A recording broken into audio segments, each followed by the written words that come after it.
Face in mud. Cold, stinky sludge clogs my nose and mouth. Dan Hartwell is twitching his body and sits down abruptly. His lungs are burning.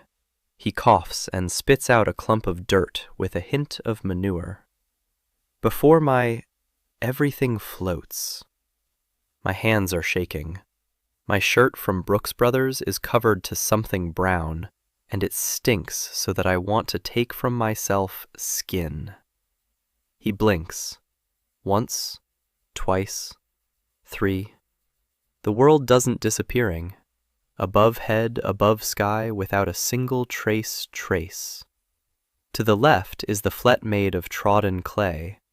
On the right is a colling with something yellow and scrawny. Just in front is him 2 oxen are pulling a cart with a rotten turnip, and the coachman in rags cracks his whip. Dan looks at the oxen. The oxen are looking at Dan. One of them clearly couldn't care less. The other doesn't care either. Dan lowers his gaze at his pants at $800. My is torn. On tissue is smeared something green and definitely organic. He says out loud one word that here exactly no one will understand. Then he gets up. His legs won't obey. His knees are as after a 12-hour flight in economy class.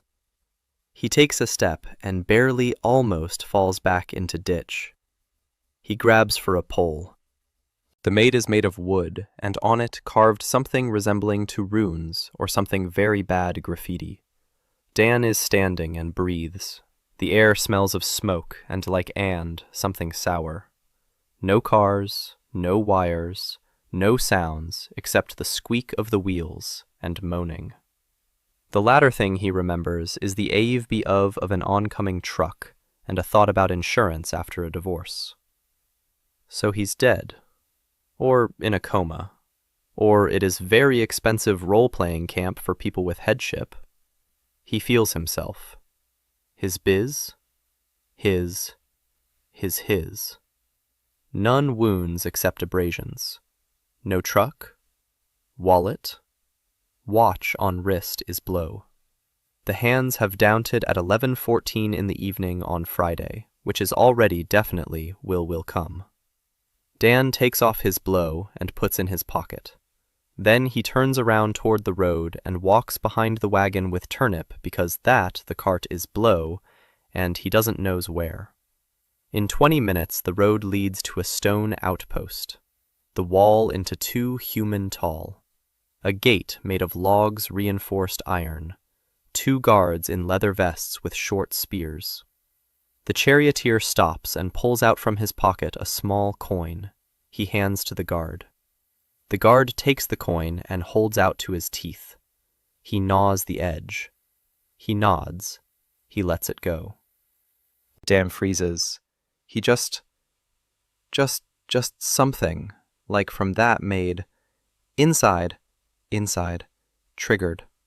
Professional system, early alert. The guard is gnawing on a coin, chewing on it, with his teeth. He's checking the metal of metal on bite. This means that visually the coins are indistinguishable from one in their nature. That means that in circulation there are coins with varying silver under a single denomination.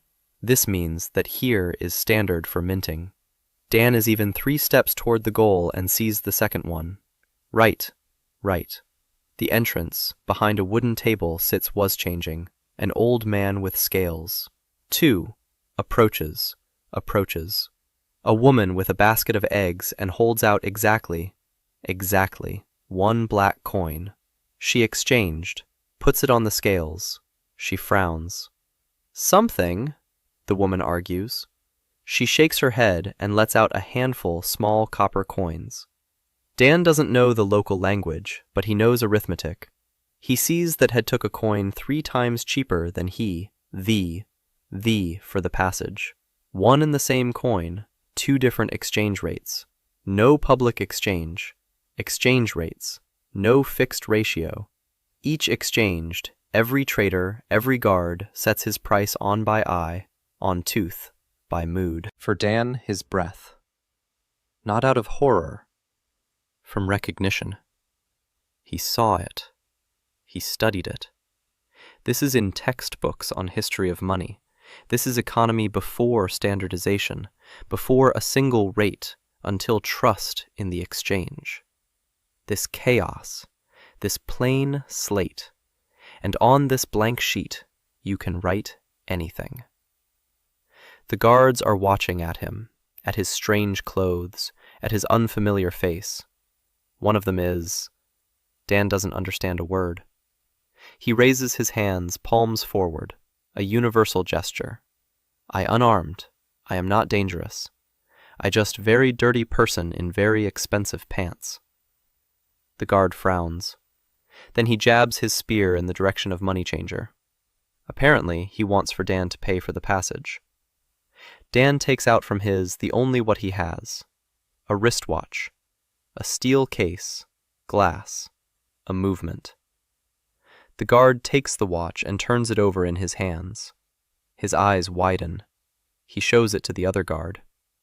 Both of them stare at the dial as if it were an alien artifact. Then the first guard shoves the watch into his pocket and waves his hand. Go on through.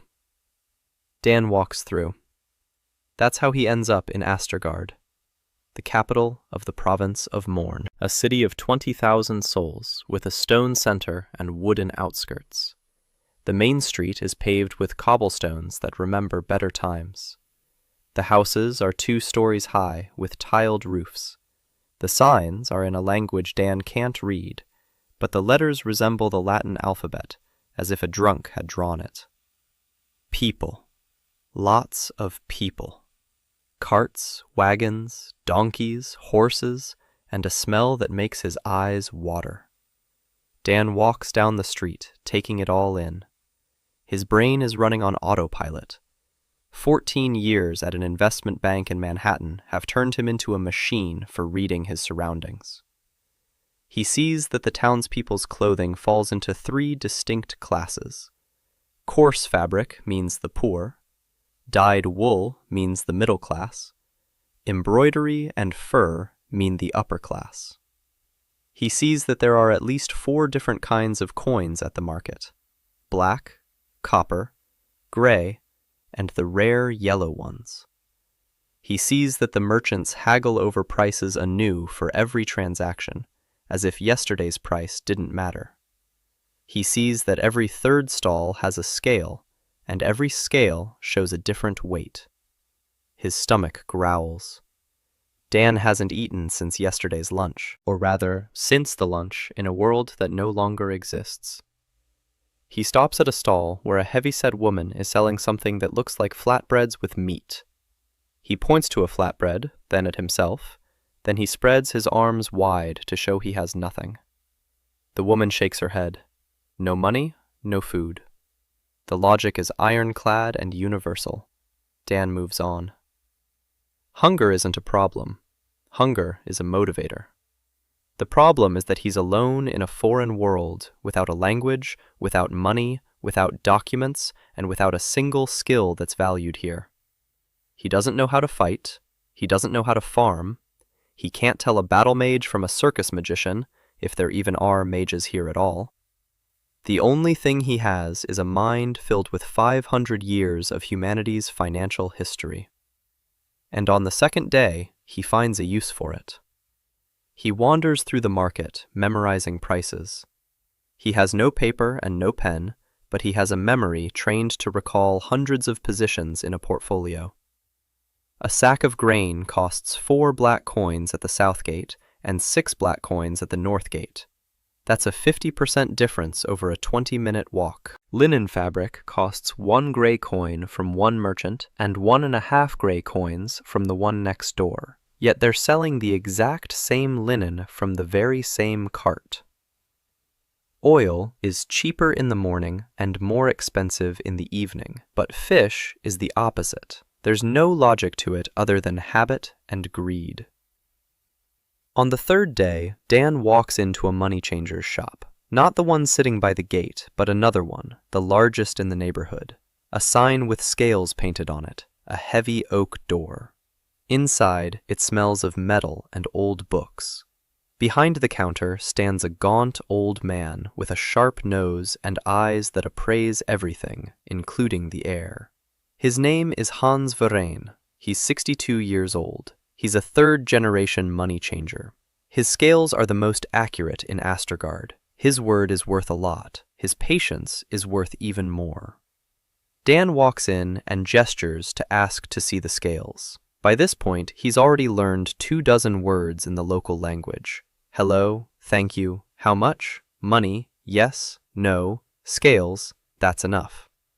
Hans looks at the strange man in dirty but clearly expensive clothes. He looks at his hands. His hands are clean, not those of a farmer or a craftsman, the hands of a man who has spent his whole life working with his mind.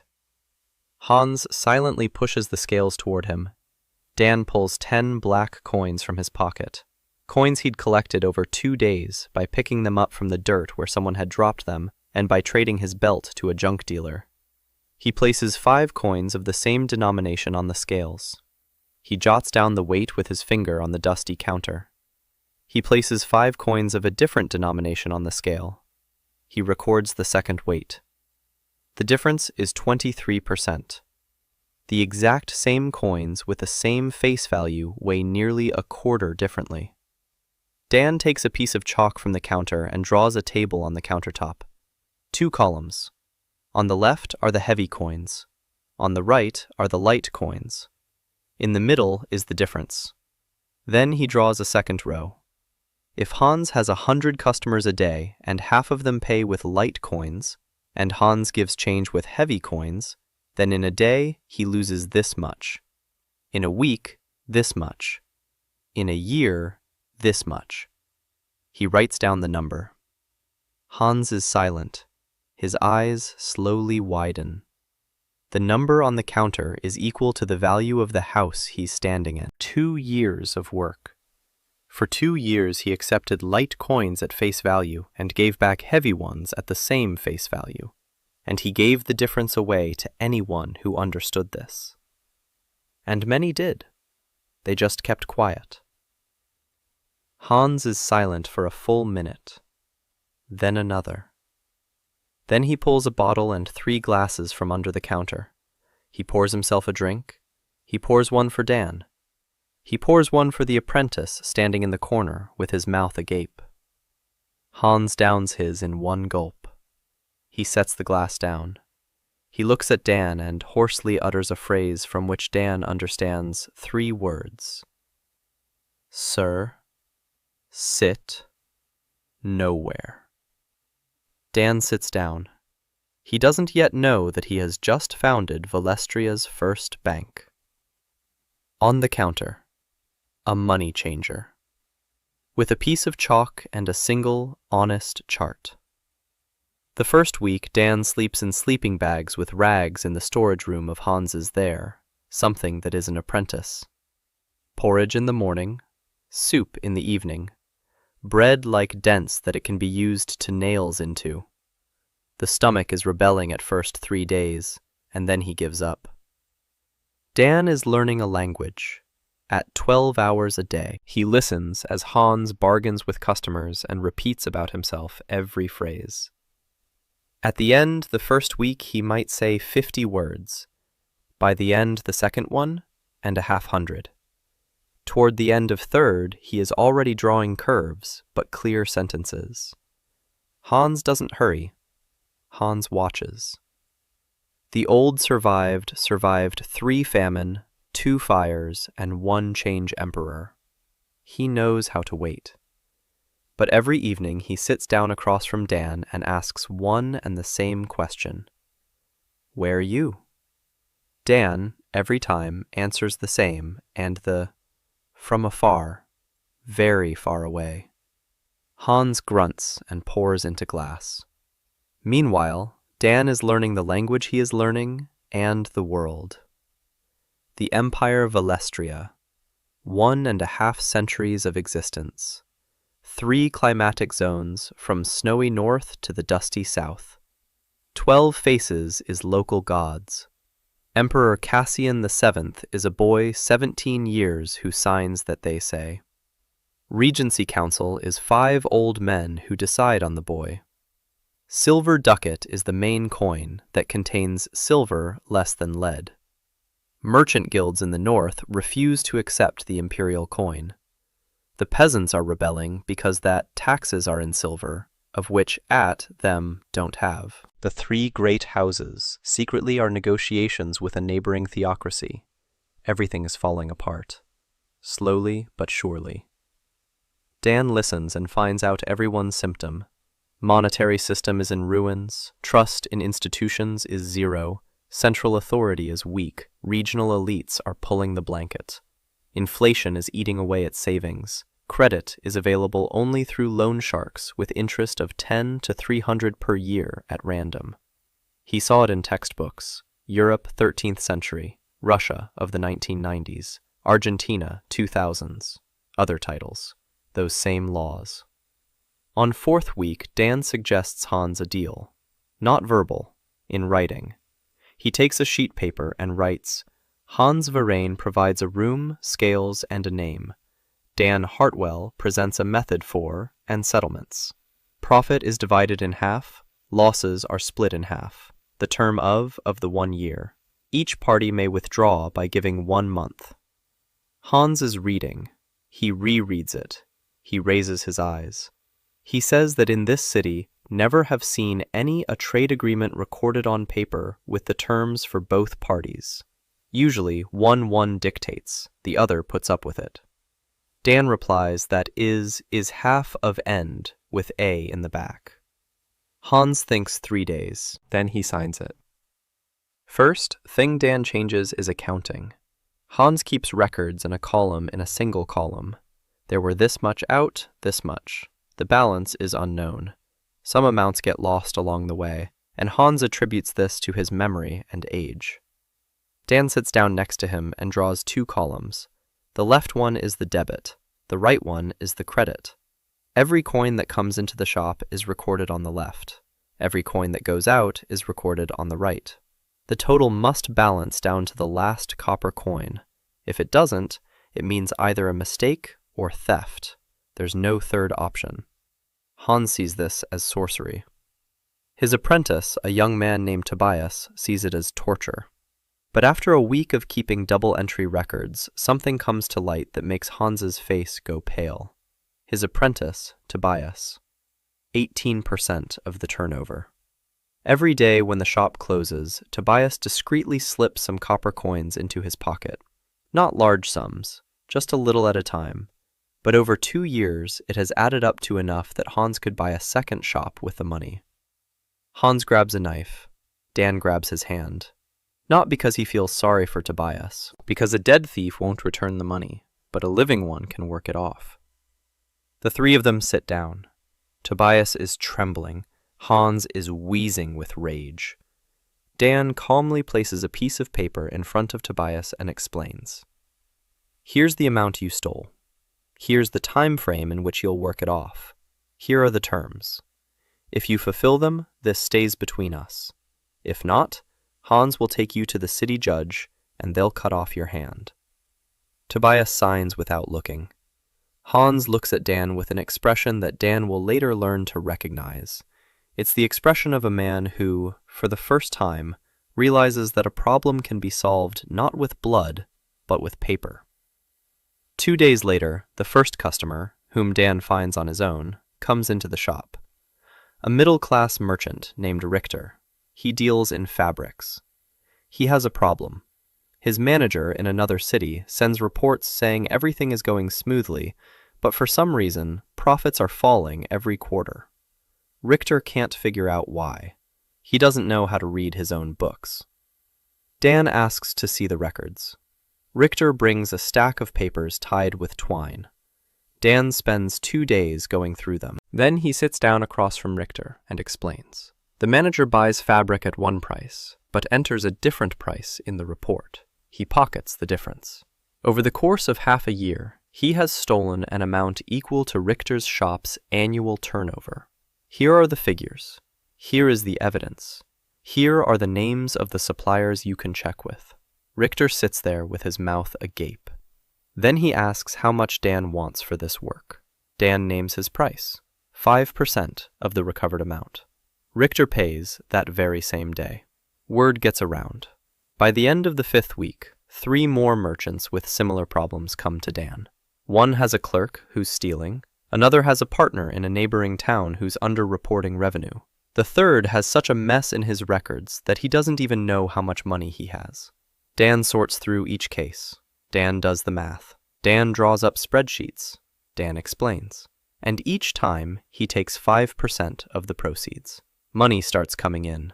Not a lot, but enough for Dan to stop sleeping on sacks and rent a room above the shop. Enough to buy decent clothes, local stuff, a gray coat, dark pants, boots. He now looks like a not very wealthy but respectable city dweller. Hans looks at him and says the clothes hang on him like they're on a mannequin. Dan replies that in Manhattan, his suits fit perfectly. Hans asks what Manhattan is. Dan replies that it's an island where people make money out of thin air and call it financial instruments. Hans snorts and pours a glass for each of them. By the end of the 6th week, Dan realizes he needs an assistant. Not an apprentice, not a servant, someone who knows how to count and keep records. Someone with a brain. He asks Hans if there's anyone in town who keeps official records. Hans replies that there are clerks at the provincial office, but they're all clueless except for one. A girl from the Eastern Diaspora, the daughter of an immigrant. She's been working there for 2 years. They say she calculates faster than anyone else, but no one listens to her because she's a woman and an outsider. Dan goes to the office the next day. The provincial office is a stone building that smells of mold and melancholy. Inside, 10 clerks sit at long tables, copying numbers from one book to another. Monotonous, meaningless work. Dan walks past the tables and stops at the last one. A girl of about 22 is sitting there. Her dark hair is pulled back into a tight bun. Her back is straight as a ruler. Her handwriting is small and flawless. In front of her lies the provincial tax ledger, and in the margins of this book, Dan sees something that takes his breath away. She has drawn a table. Not just a simple column of numbers, a table with 2 columns, income and expenses, with a total row at the bottom. She doesn't know it's called a balance sheet. She just came up with it herself, out of desperation to bring order to the chaos surrounding her. Dan stands there watching. The young woman looks up. Her eyes are filled with fear. A stranger is looking at her entries, notes that her boss calls a pointless waste of paper, notes for which she's been scolded twice. Dan points to the table and utters the only word that matters here. That's right. Her name is Mio Yasun, and in 3 days, she'll quit her job at the office and start working at the money changer on Astrogard's main street. Mio arrives to shop Hans with a small bundle in his hands. In bundle, a change of clothes and 2 notebooks with notes. More than her, nothing else. Hans meets her with a glance. He doesn't object at a new employee, but he doesn't understand why to pay a girl from the office when it's possible to hire a guy stronger. Dan explains. A guy stronger knows how to carry bags. Mio can count. The bags are carried by donkeys. It is believed only people. Hans grunts. The first day Mio spends at the table not lifting her head. She is copying all entries shop into a new book, into the system which Dan showed her. Double entry, debit and credit. Each transaction with a date, the client, and amount. By evening, she had filled 30 pages. Not a single correction, not a single mistake. Dan checks every line. Everything matches. He says to that, the work is good. Mio nods and continues writing. She doesn't smile. She doesn't say thank you. She just keeps going. Dan notices it and takes note of it. On second day, he gives her a task more difficult one. Here, Richter's by Richter, the merchant to whom Dan had helped. You need to bring them in 3 months and find all discrepancies. Dan has. It took 2 days. Mio is on one, and finds a discrepancy which Dan missed. 17 copper coins were not counted in transportation expenses. A minor detail. But she found a small amount that he hadn't noticed. Dan looks at the number and then at it. She is sitting with straight back and waits. In her eyes, their expression that Dan recognizes instantly. It's expression of a person who has spent life as impeccable work, and all life waited for this punishment. That's that, in the office, for the initiative, did not praised. For the initiative were flogged. He says to that, she has a mistake which he had missed.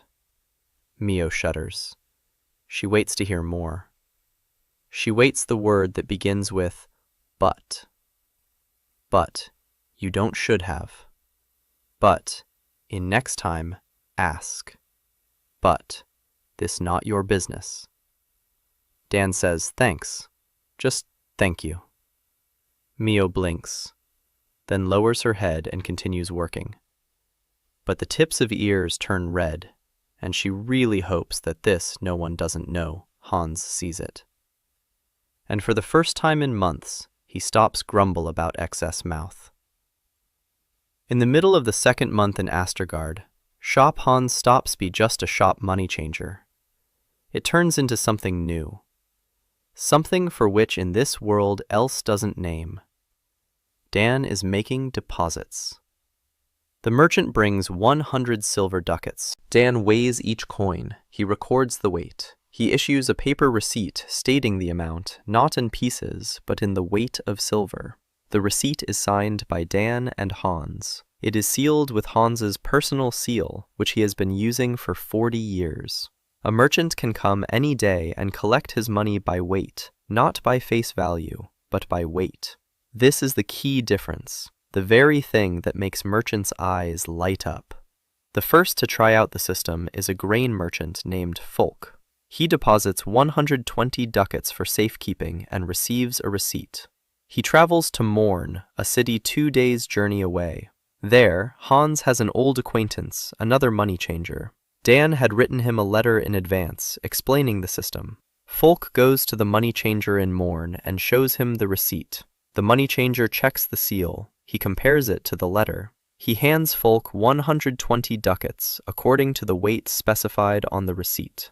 Folk returns to Astergaard a week later. He walks into the shop with the look of someone who has witnessed a miracle. He says one phrase that Dan will remember for the rest of his life. It works. Dan nods. It works. This is exactly how the banking system began in Italy 500 years ago. This is exactly how the Medici merchants freed trade from the need to transport gold in chests along roads teeming with bandits. Paper instead of metal. Trust instead of weight. Word of Hartwell's receipts spreads throughout the commercial district within a week. By the end of the 2nd month, 22 merchants have made deposits. Not all of them are major players, many are small-time. But 22 is a number. It's no longer a coincidence, it's a trend. And that's when she appears. Eleanor Velt, Ellie. 26 years old, a widow, a black dress that's been altered twice. Her face is beautiful, but haggard. Her eyes hold no tears because she has already cried them all away. She enters the shop and asks to speak with Mr. Hartwell. Hans points to Dan. Ellie sits down across from him and tells her story. Her husband was a merchant. He traded in spices. He owned one ship. The ship was caught in a storm 4 months ago. Her husband drowned along with the ship and its entire cargo. She is left with 3 things: her house, a debt to a moneylender, and her 4-year-old daughter. The moneylender is demanding repayment of the money her husband borrowed using the house as collateral. The deadline is in 2 months. She has no money. Her husband's relatives suggested she marry her brother-in-law so the debt would be transferred to him. She refused. Her friends stopped talking to her because a woman who turns down a lucrative match must be crazy. The Spice Guild struck her from the registry because she is a woman and cannot trade without a man.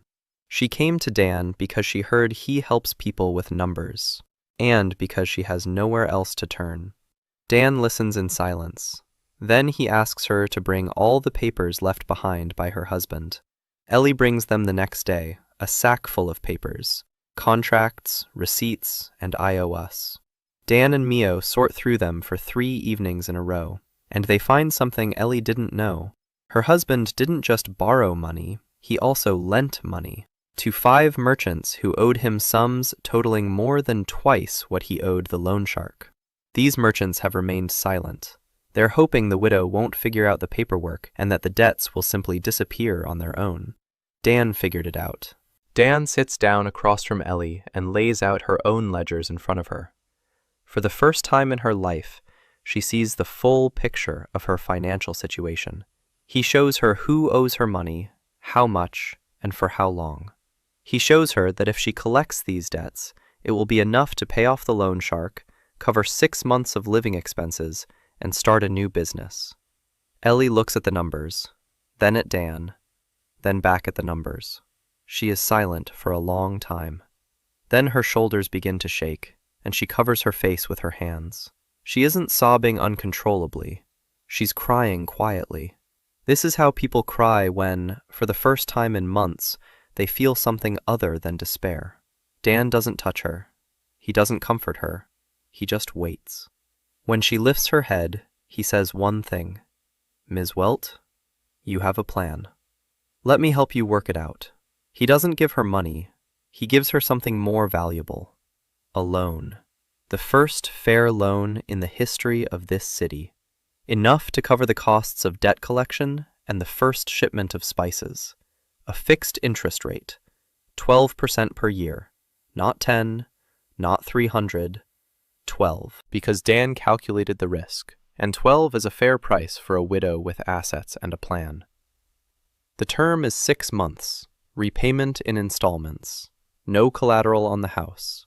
The collateral is future revenue from trade. Ellie signs the contract. Her hand trembles, but her signature is steady. Hans stands in the corner and watches. He thinks Dan has lost his mind. A loan to a widow with no collateral? A loan to a woman who isn't even in the guild? This isn't business. It's charity for suicidal people. Dan knows what Hans is thinking. Dan knows Hans is wrong. Because Dan sees what Hans doesn't see. Ellie isn't just any random applicant. Ellie is an investment. She knows the spice market. She knows the suppliers. She knows the routes. The only thing she didn't have was money and someone who would see her as a business partner rather than a poor widow. In a quarter, Eleanor Welt will pay back the entire loan early. She'll bring 2 friends with her. Each will make a contribution. Each will ask for her cut. And Hans will silently pour himself a glass and admit that even an old moneylender can be wrong. 3rd month in Astrogard. Dan is sitting at table in his room at a bench and writes by candlelight. In front of him are notebooks. One he calls the Red Book, the other Green. The Red Book is a list of who have violated the deadline or the terms. Name, amount, delay of delay, reason if known. Green Book is list of who pays on time or early. Name, payment of payments, number of fulfilled notes. The idea is simple to the ridiculous. Credit history. In his world, it had via computers and databases and rating agencies. Here it works through 2 notebooks and ink. But the principle is same. Your past determines your future. If you pay on time, the world will remember. If you pay either. Next, the next morning, Dan announces first 10 customers about the system. Someone shrug their shoulders. Someone frowns. One merchant, Leatherby, named Bren, grins and asks, "And what will he Zift just doesn't pay and will tear up this silly piece of paper?" Dan replies calmly, "Nothing. The piece of paper can be torn, but 8 in the Red Book will remain. And when Bren in next time wants to take a loan from any who works with Hartwell, will be rejected. And when his name is read in another city, they will be rejected. And when his son wants to start a business, they'll be told that his father in Krasnaya. Bren stops grinning.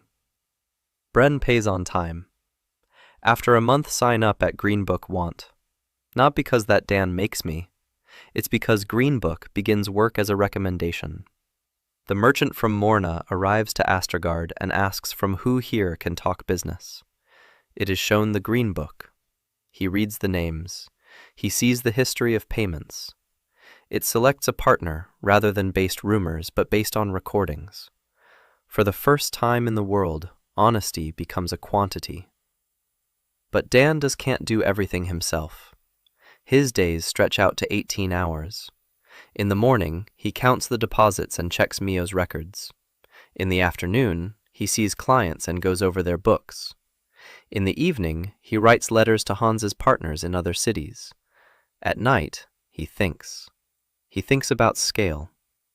About how a single shop in a single city is nothing, a drop in the ocean of imperial chaos. For the system to work, it needs branches. It needs people who keep records according to a single standard. It needs a network. And to build a network, you need money, which isn't available yet, and people you can trust. And it is precisely at this moment that a person Dan wasn't expecting walks into the shop. Hanna Verrain, Hans's granddaughter. She's 19. She's petite. Her dark hair is cut short, which, by local standards, is practically scandalous. Her eyes are as quick as a cat's. Her tongue is sharper than a counting knife. She grew up surrounded by scales and coins. At 7, she could tell a counterfeit ducat from a genuine one just by listening. At 12, she could determine the silver content of a coin by eye, accurate to within 3%. Hans was preparing her to inherit the shop. But only the shop. Nothing more. Because in the Velestria Empire, a woman behind the counter is normal. A woman at the negotiating table is a scandal. Hanna walks in and stands in the middle of the shop with her arms crossed. She looks at Dan and says she's heard about his tricks with books and receipts. She says half the neighborhood thinks he's a con artist. She says the other half thinks he's a miracle worker. And she asks which half he counts himself among. Dan looks at her and replies that he belongs to the third group, those who know how to count. Hanna snorts. Then she sits down on a stool and says she wants to work, not as an apprentice, not as a scribe. She wants to do what Dan does, count other people's money and tell people the truth they don't want to hear. Dan says she needs to study for that. Hanna replies that she's been studying since she was 7. It's just that no one taught her properly. Dan gives her a test. He places one of the client's records in front of her and asks her to find the mistake. Hanna finds it in 20 minutes, the same mistake that took Mio an hour to find, but using a different method. Mio found it by checking the balance. Hanna found it by listening to the sound. She counted the coins listed in the records and said that, based on the description, 3 of them couldn't possibly weigh what was recorded, because she knows what a coin of that weight sounds like, and the recorded amount doesn't add up. Dan looks at Hans. Hans sighs. Hanna stays. Now there are 4 of them. Dan counts and organizes. Mio records and verifies. Hanna listens and negotiates. Hans grumbles and covers for everyone with his name. It's not a bank yet, but it's no longer just a shop. By the 10th week, Dan notices that someone is watching the shop. Not customers. Not onlookers. People standing on the corner across the street, watching who comes in and who goes out. People in dark clothes with no insignia. Dan asks Hans who they are. Hans turns pale. They're members of the Usurers Guild. The Usurers Guild of Astergard consists of 8 old men who hold the city's entire credit market in an iron fist. Interest rates range from 30 to 300% per year. Collateral is mandatory. Default is punishable by confiscation of property and debtor's prison. They don't lend money to help people grow. They lend money so that people can't pay it back and lose everything. Dan knows this model. Predatory lending. In his world, regulators fought against this. There are no regulators here. And Dan, with his 12% interest rate and fair terms, has just declared war on these 8 old men.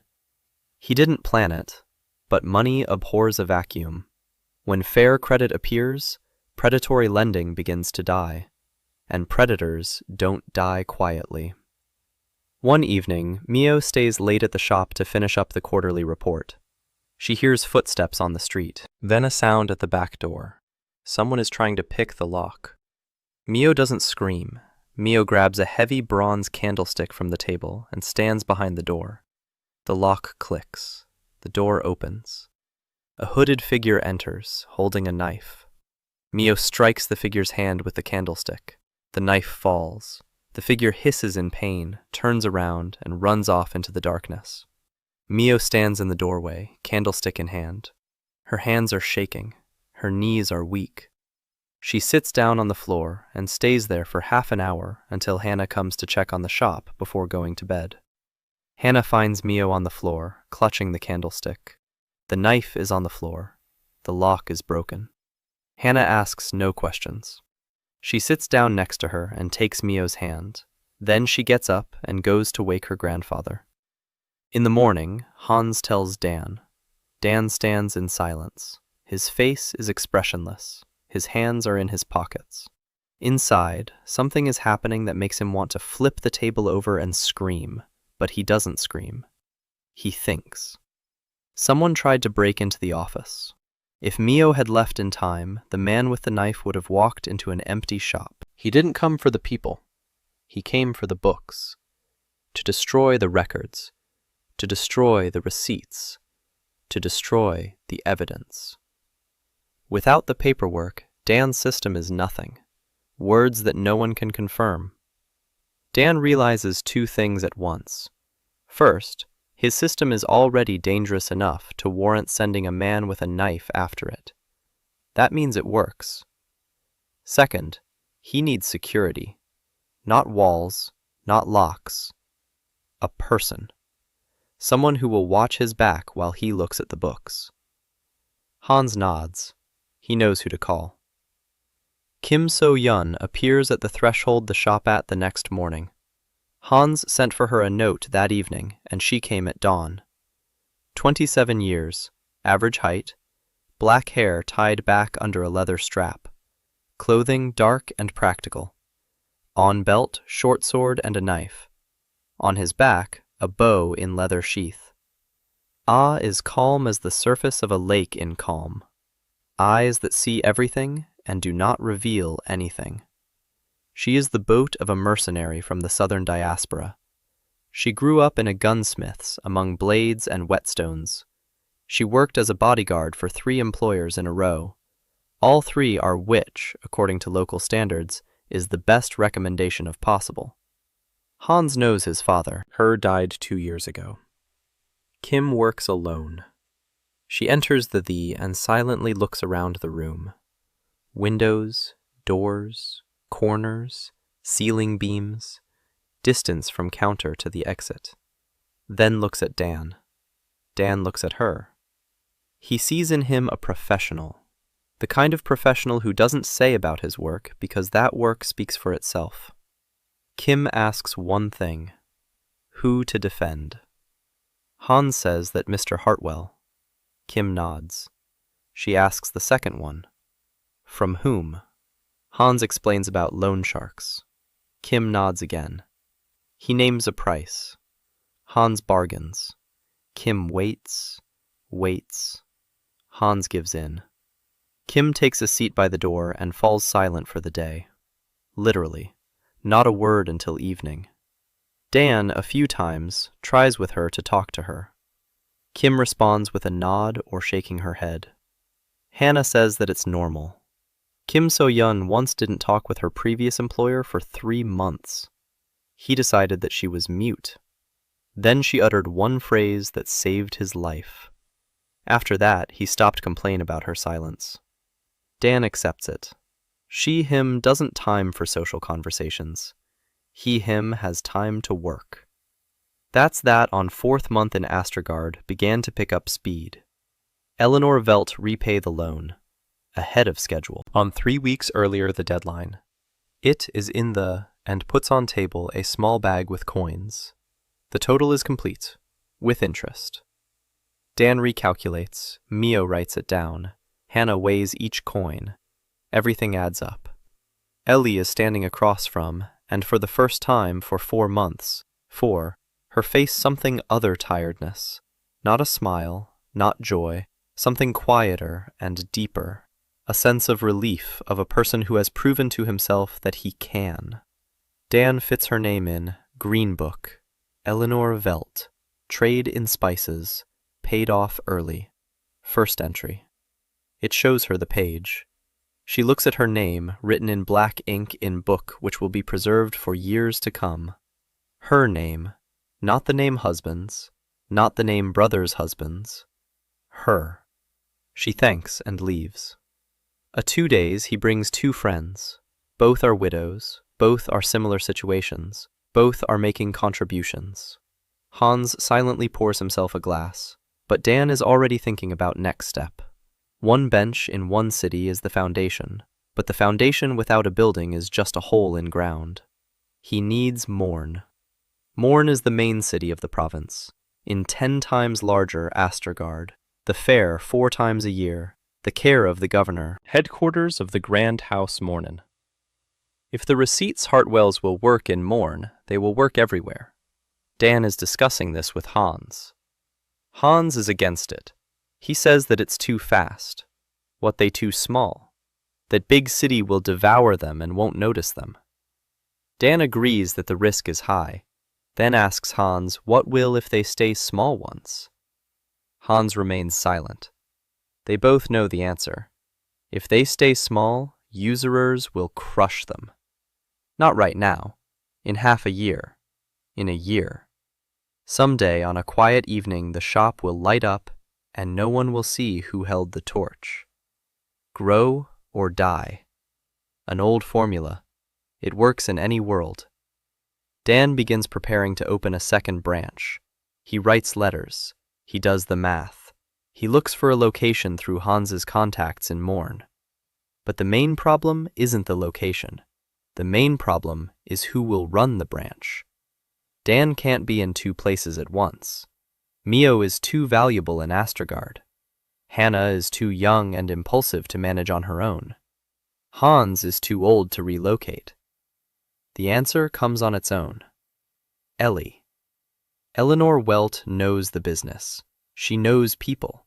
She knows Morn because her husband traded spices there for 3 years. She has a reputation as a widow who's made a name for herself. She has an entry in the Green Book. She has a motivation that money can't buy, the motivation of someone who's been given a second chance and who would rather die than let down the person who gave her that chance.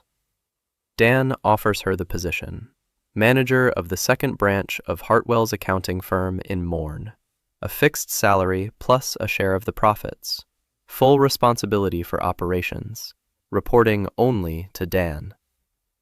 Ellie is silent for a full minute. Then she asks why her.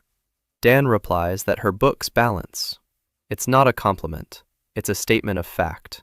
Ellie's books balance. For most people in this world, nothing ever balances. Ellie agrees. The opening of the branch in Morn is scheduled for the beginning of the 6th month. But before that happens, another person enters the shop on Astergard's main street.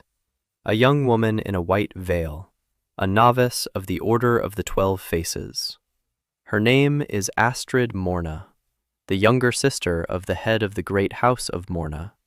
She was sent to the order at the age of 14 so she wouldn't interfere with her older brother's political games. Now she is 24. 10 years in the convent. 10 years of prayer and obedience and a ban on thinking for herself. She was sent on a mission to find out who Hartwell is. Is he a sorcerer? Is he a heretic? Does his count of the gods offend them? Because the Church of the 12 Faces considers numbers written by anyone other than a priest to be heresy. This rule was established 200 years ago. Dan doesn't know that yet, He doesn't know that 200 years ago, a man, a mathematician or an engineer, arrived in this world in exactly the same way. He tried to do the same thing, establish a single standard, introduce fair currency, and create written contracts. He was burned at the stake in the town square, and the church built its dogma around the prohibition of independent calculation. Numbers belong to the gods. To count without a blessing is to steal from the heavens. Astrid enters the shop with the expression of a stone statue. She is prepared to see a charlatan, ready to see a madman, ready to see a servant of darkness. She sees a 34-year-old man in a gray frock coat sitting at a table next to a 22-year-old girl, explaining to her how to calculate the interest on a loan with monthly payments. On the counter are chalk and a chart.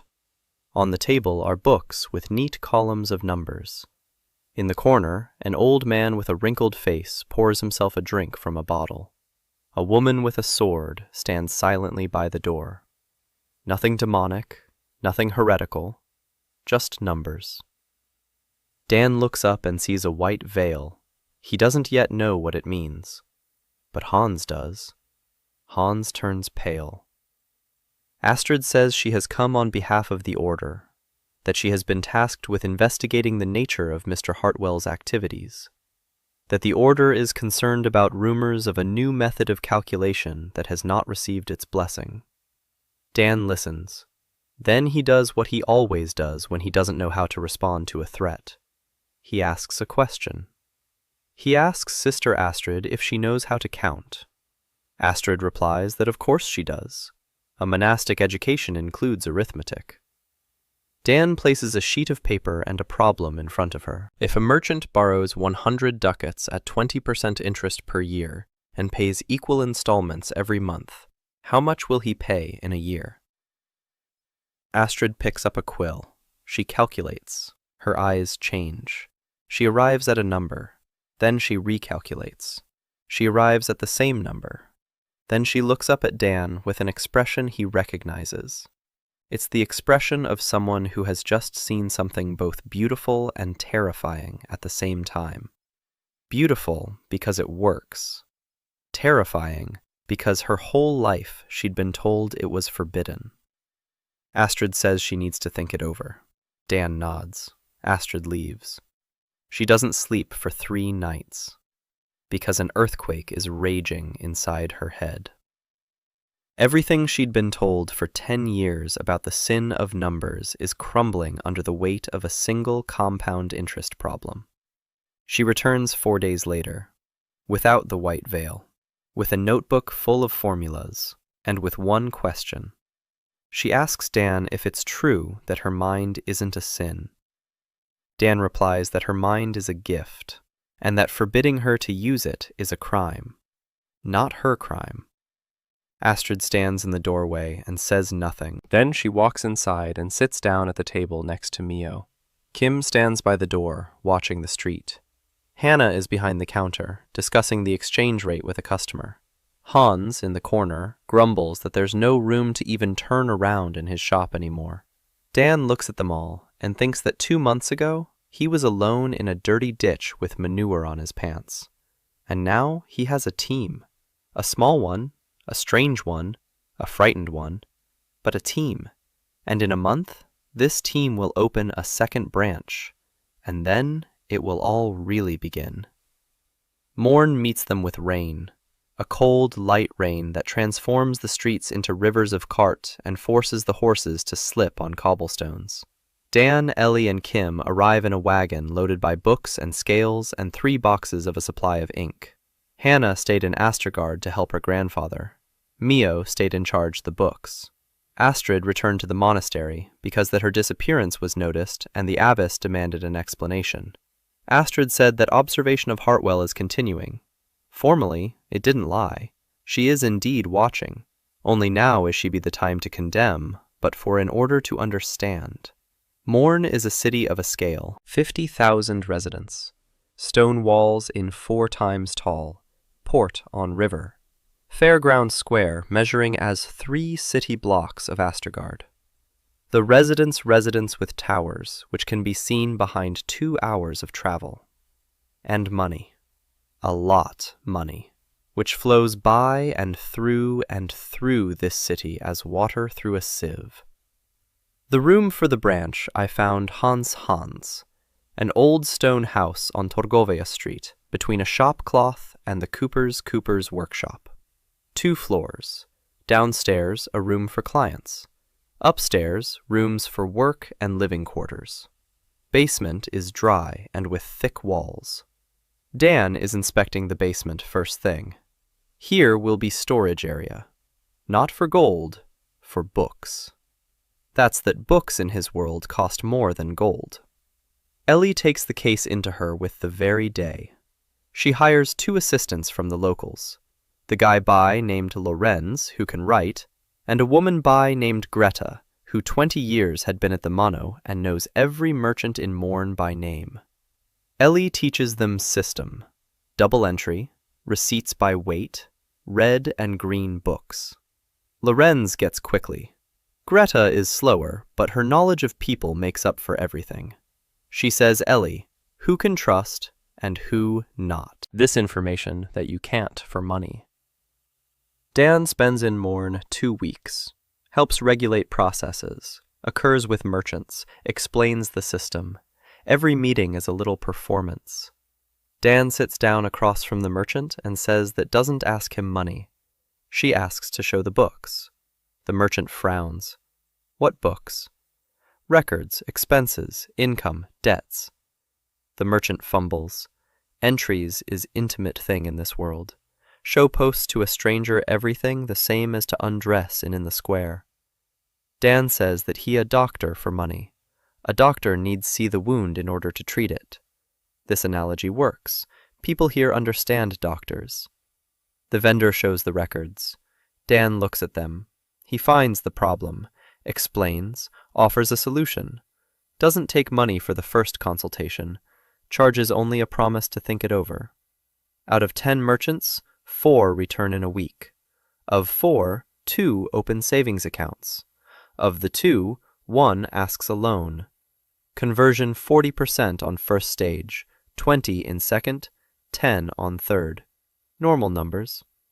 Sales works the same in any century. To the end, second week, the branch in Morn is hosting its first deposits, 7 merchants. Total amount, modest but sufficient to start lending. Ellie runs everything flawlessly. Every evening sends a report by courier. Each number has been verified. Every name has been recorded.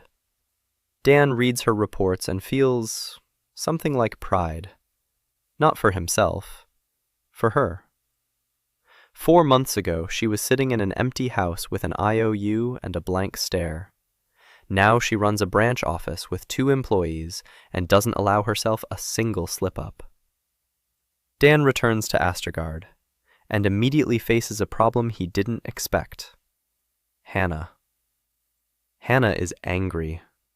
She meets him in the shop with her fists clenched and asks why he chose Ellie to run the branch instead of her. She's been working here longer.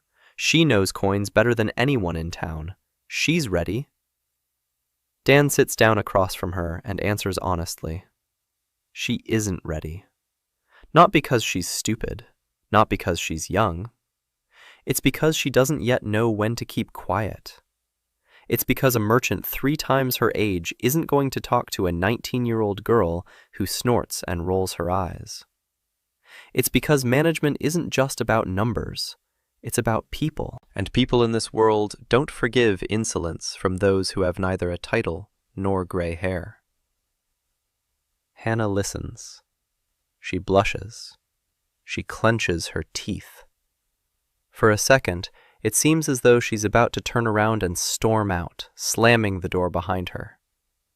But she doesn't leave. She asks what she needs to do to be ready. Dan answers. Learn to listen. Learn to wait.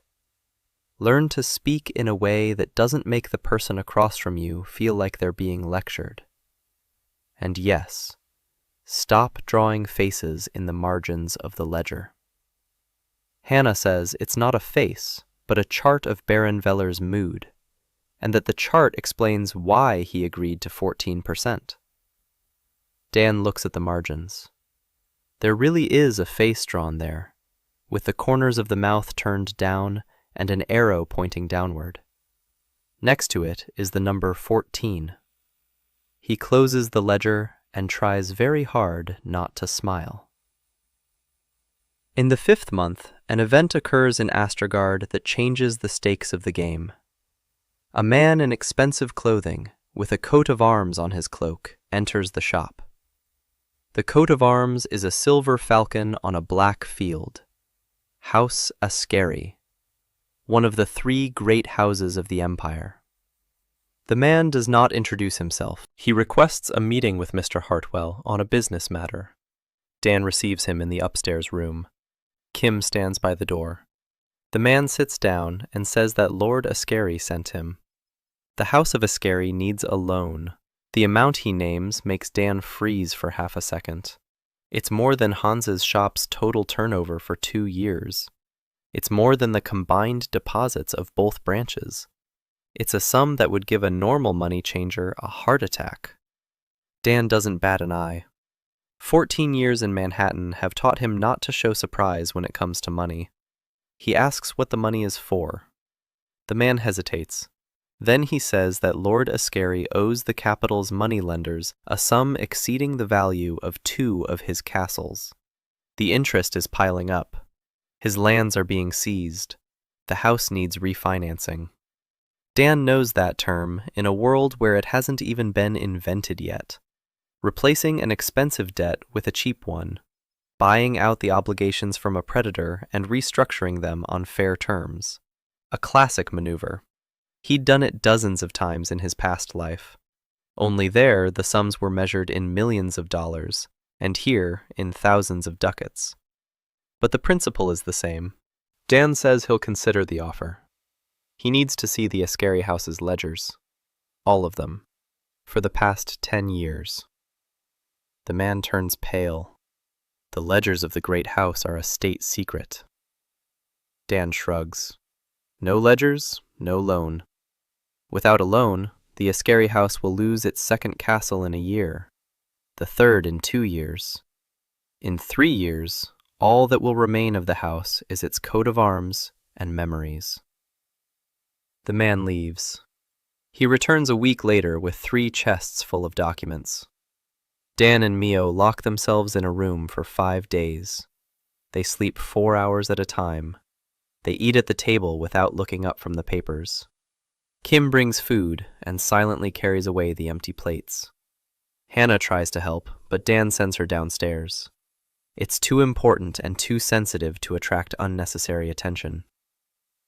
On the 6th day, Dan emerges from the room with dark circles under his eyes and a single sheet of paper. The sheet contains a summary. The Ascari house owes money to 4 moneylenders. The total amount, including interest, is 1.5 times the value of all the house's land. But the Ascari lands include 3 mines, one of which is a silver mine. The mines are operational. They generate income. The problem isn't that the house is poor.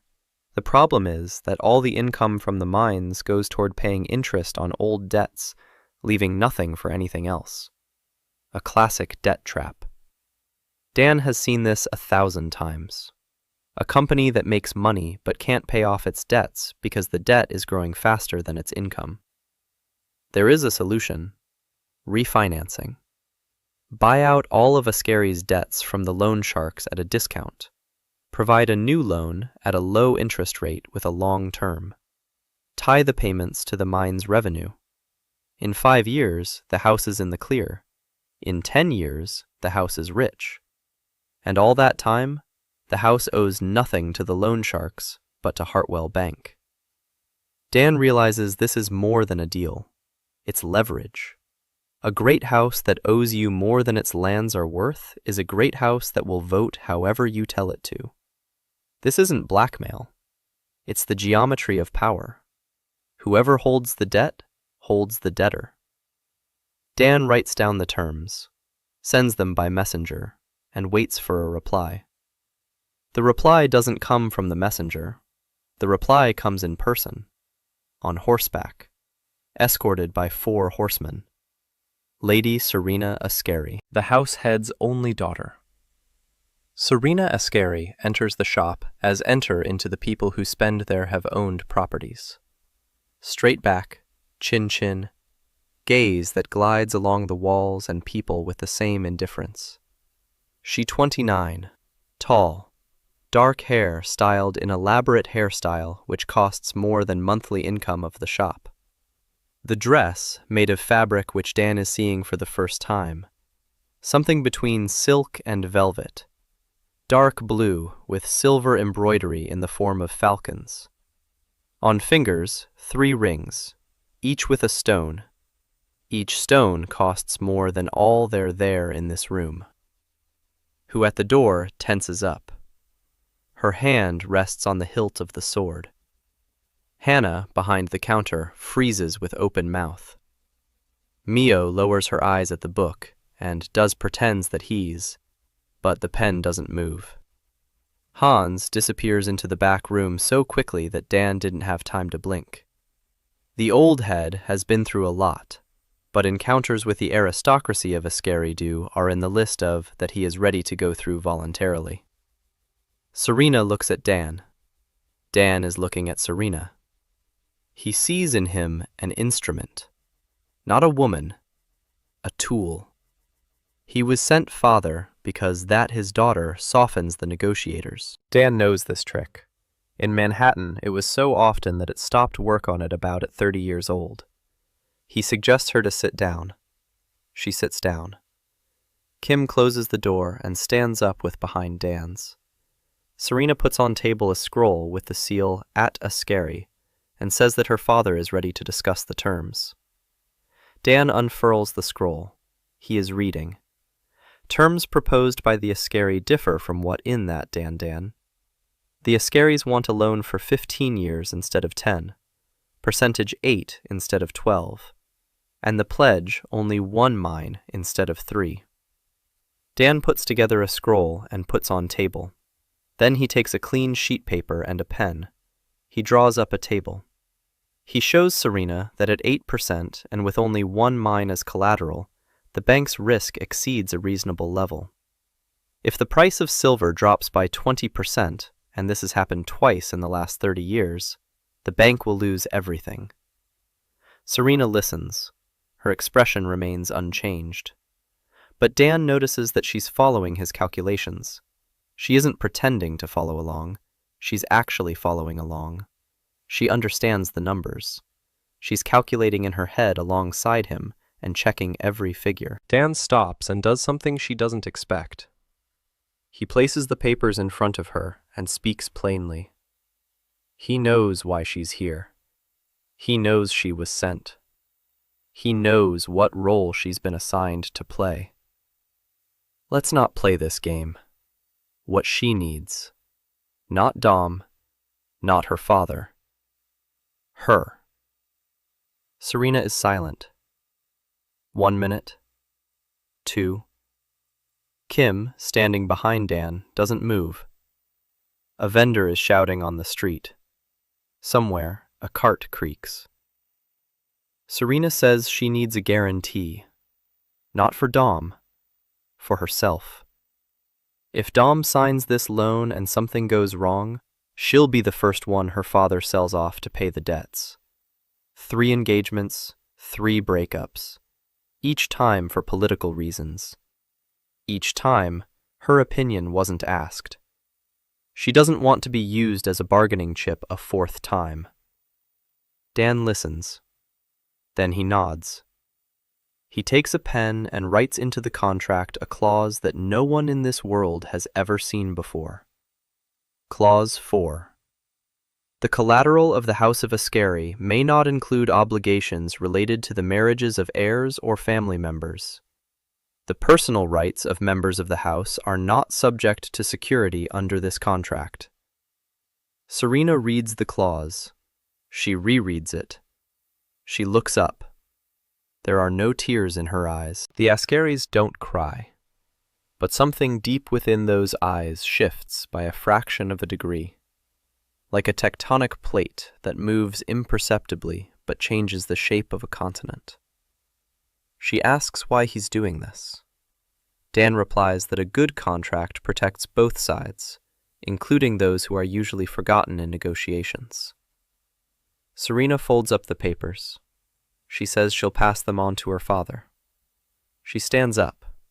She walks toward the door. She stops. Without turning around, she says that Dan is a strange man. Dan replies that people told him that in his past life, too. Serena leaves. Kim exhales. Hannah peeks out from behind the counter and asks what that was. Dan says it was a negotiation. Hannah says it looked more like a duel. Dan thinks for a moment and agrees. 10 days later, Serena returns with the signed contract. Dan's terms: 12%, 3 mines as collateral, 10 years. Clause 4 remains unchanged. Lord Ascari has signed. He's not happy, but he has no choice. The capital's moneylenders are breathing down his neck, and the deadlines are looming. Dan begins the refinancing process. He sends Mio to the capital with letters for Ascari's moneylenders. Mio rides a horse for the first time in her life and hates every minute of the journey. But she's carrying offers to buy out the debts at a discount. The moneylenders aren't fools. They know Ascari is on the brink. They know that if the house collapses, they'll get nothing. Buying back the debt at 70% of face value is better than getting 0% after bankruptcy. 2 of the 4 agree immediately. The third haggles for a week and agrees to 75%. The 4th refuses. The 4th is a man named Olgerd Knaus. He is the head of the capital's moneylenders guild, the very same man who sent men with knives to Astergard. Olgerd won't sell the debt. Olgerd doubles his demands. He realizes that Hartwell is trying to snatch the spoils from him, and he has no intention of letting that happen. Dan receives word from Mio and thinks it over for 3 days. Then he makes a move that Olgerd didn't anticipate. He doesn't buy out the 4th debt. He bypasses it. 3 of Ascari's 4 debts now belong to Hartwell's bank. That's a majority. Dan proposes a plan to Ascari: to pay Olgerd exactly the minimum amount required by law, not a penny more. At the same time, they'll begin making payments on Hartwell's new loan from the mine's revenues. In 2 years, Olgerd's share of the total debt will become so small that he'll lose the right to confiscation. And by that time, the Ascaris will be back on their feet and able to pay off the remainder. Olgerd will get his money, but he'll lose his leverage. He'll lose the ability to threaten. He'll lose control over the great house. For an old-school loan shark, that's worse than losing gold. It's a loss of power, and Olgerd understands that. Kim brings Dan a note late in the evening. The note is unsigned. 4 words. You're playing with fire. Dan reads the note. He folds it up, puts it in his pocket. He looks at Kim and tells her she should check the roof. Kim silently goes upstairs. A minute later, she returns and says the roof is clear, but there are 2 people standing on the corner across the street. Dan nods. He knows Olgerd won't stop at notes, but he also knows that as long as Ascari's debt to Hartwell remains, touching the bank means destroying Ascari's only chance of survival. And Ascari is a great house, with a coat of arms, a guard, and connections in the council. Going after the banker Ascari isn't the same as going after a money changer in an alley. Dan isn't building a wall, he's building a network. Every new debtor is a new defender. Every new deposit is a new ally. Every new name in the Green Book is one more person who has a vested interest in preventing Hartwell's bank from going up in flames. 6th month. Winter in Astergard. Snow is piling up the streets up to knee, and business comes to a standstill at 3 weeks. Caravans do not are running. Ships are in ports. Fairs have been cancelled. As an ordinary merchant, winter means the end turnover. For Dan, winter is a time to do math. It is in the room above the bench with Mio and Astrid. Astrid now comes every day. Officially, it is still a novice of the 12 faces. Officially, she is still monitoring of the foreigner. In fact, she is at the focus from 8 hours. And for 3 months, I mastered accounting better than anyone of Dan's. Her mind works differently than Mio's. Mio is precision, flawlessness, not a single mistakes, not a single deviation. Astrid is speed. She sees patterns. There where Mio checks every line, Astrid looks at the duh in its entirety and says that the 3rd and 7th lines do not match in logic. And it turns out right. Dan puts in front of they were given a task to prepare a comprehensive report on all transactions at both branches over the past 5 months, compile all deposits, all loans, all receipts, all fees, calculate the net result. Mio works with the numbers. Astrid works on the structure. Dan checks the totals. A week later, there's a document on his desk that didn't exist in this world until today. A balance sheet. Assets on the left, liabilities on the right. The difference is equity. The numbers are modest. Hartwell Bank is a small enterprise by imperial standards. 34 depositors in Astergard, 11 in Morn, 7 active loans, 1 large one to Ascari, 6 small ones. The total turnover over 5 months is less than what a single trade caravan carries per trip. But not a single loan is past due. Not a single receipt has been disputed. Not a single depositor has lost a single copper coin. 0 losses, 0 complaints, 100% fulfillment of obligations. Dan knows the value of that number. In a world where every other moneylender cheats and every third money changer shortchanges customers, 100% reliability isn't just a statistic, it's a weapon, and it's time to use it. The winter meeting of the Astergard Merchants Guild, City Hall. A large hall with stone walls and a fireplace in which a log as thick as a man burns. 7 guild elders sit at a long table, beards down to their waists, faces that have seen it all, hands that have counted more coins than Dan has ever seen in his entire life. For the first time, they've officially invited him to speak. It took Hans 3 months of persuasion and 2 bottles of the finest wine from the cellar. Dan enters the hall. He's wearing a gray frock coat, clean, ironed, a single book under his arm, green. He places it on the table in front of the elders, opens it to a random page, reads aloud. Johann Brenner, textile trade, paid off on time 7 times. He turns the page. Maria Olst, spice trade, paid off early 4 times. Another page. Simon Kovac, blacksmithing, paid off 9 days late for a valid reason, a fire in the workshop. The delay was forgiven. Dan closes the book. He looks at the 7 old men and speaks. He didn't come to tell them how to run their businesses. He came to tell them that now their names mean something beyond the confines of the neighborhood. Their integrity has been recorded. It will be seen in Morn. It will be seen in the capital. In 5 years, it will be seen across the sea. He's just keeping a list. They did the rest. The room is silent. The fire crackles in the fireplace. Snow rustles outside the window. Then the oldest merchant stands up. He's over 80. His beard is as white as the snow outside the window. His hands are shaking. But he stands and bows, deeply, in the peasant manner, just as his grandfathers used to bow. Not to a lord, not to a baron, to a human being. The second man stands after him, then the third, all 7 of them.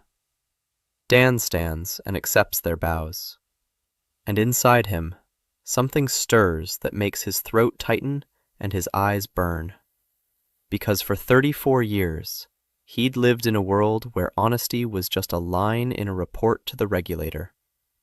And here, an old man is bowing to him simply because he wrote down that people keep their word. After the meeting, Dan steps out onto the street. The snow is falling thick and silent. Kim is standing by the wall, waiting. Dan stops beside her and says nothing. Kim is silent too. They stand like that for a minute. Then Dan says that today was a good day. Kim nods. It's the first time she's agreed with something that doesn't concern security. Dan notices and takes it to heart. But winter brings more than just silence. Winter brings a letter. A courier on a foaming horse arrives from Morn in the blizzard. A letter from Ellie. Brief, 3 lines. A delegation from the neighboring theocracy has arrived in Morn. 4 people dressed as priests of a foreign god. They're staying at the best hotel. They're asking the locals about Hartwell's accounting firm. They're very polite. And their politeness sends chills down Ellie's spine. Dan reads the letter twice. Theocracy, a neighboring state. A religious monarchy ruled by priests. He knows little about it, only what Hans has told him. Theocracy is rich. Theocracy is well organized. For 30 years now, theocracy has been slowly chipping away at the Valestria Empire. The 3 great houses are conducting secret negotiations with it regarding a change of suzerain. And now the theocracy is interested in Hartwell's bank. This could mean 2 things. First, they want to buy it. Second, they want to destroy it. Or a third, which is worse than both, they want to copy it. Dan folds the letter. He looks out the window at the snow, and he thinks about how a person who has built something of value in an unstable world automatically becomes a target for anyone who wants to exploit that instability. He turns to Mio and asks her to prepare copies of all the key records, a complete duplicate of both ledgers. 1 set will stay in the shop, 1 in the basement. 1 will be sent to Morn. If someone destroys the records in one place, they'll still be preserved in the other 2. Mio nods and gets to work. Astrid stands by the window and looks at the snow. She heard the conversation. She knows that theocracy isn't just a neighboring country.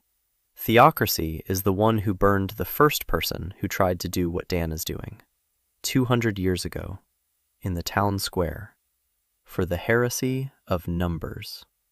Astrid doesn't say this out loud. She isn't ready yet. But in her notebook, next to the formulas, a new entry appears. 1 word. Be careful. Spring. The snow is melting. The roads are turning into swamps and then into hard clay. Caravans are moving, money is flowing, and the problems are flowing together with them. The first problem arises from Morn. Ellie writes that a delegation from the theocracy has left, but before their departure, their eldest met with the governor of the province, and they talked behind closed doors for 3 hours. For what did no one knows. The second problem arises from the capital. Mio returns from a trip to Dan, sent her to complete the With Loan Sharks Askeri. She brings not just paper, she brings a rumor. In the capital, they say the name Hartwell. The Regency Council discussed his closed-door meeting. Some council members believe it a useful tool. Others consider it a threat. Opinions are 3 to 2. 3 against that to leave in peace. 2 for that to clear to the capital and interrogate him. Mio doesn't know what 3 and which 2, but she knows that the voices can shift to any moment.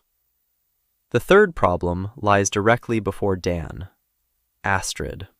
She is sitting at table with red eyes and dark circles. She hasn't slept for 3 nights.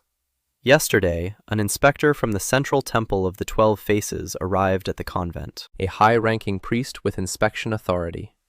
He asked questions about the novice Morna, where she spends her time, who she meets with, what she does outside the convent walls. The Mother Superior had been covering for Astrid for 3 months, not out of sympathy. out of fear of the House of Morna. But the inspector from the capital carries more weight than a local aristocrat, and the Mother Superior understands this. Astrid tells Dan that she has to make a decision. Either she returns to the convent for good and forgets everything she has learned, or she removes her veil and leaves the order. The first option means the death of everything that has awakened within her. The second means the Church will declare her an apostate, and the House of Morna will disown her to avoid conflict with the order. Dan listens. Then he asks what she wants.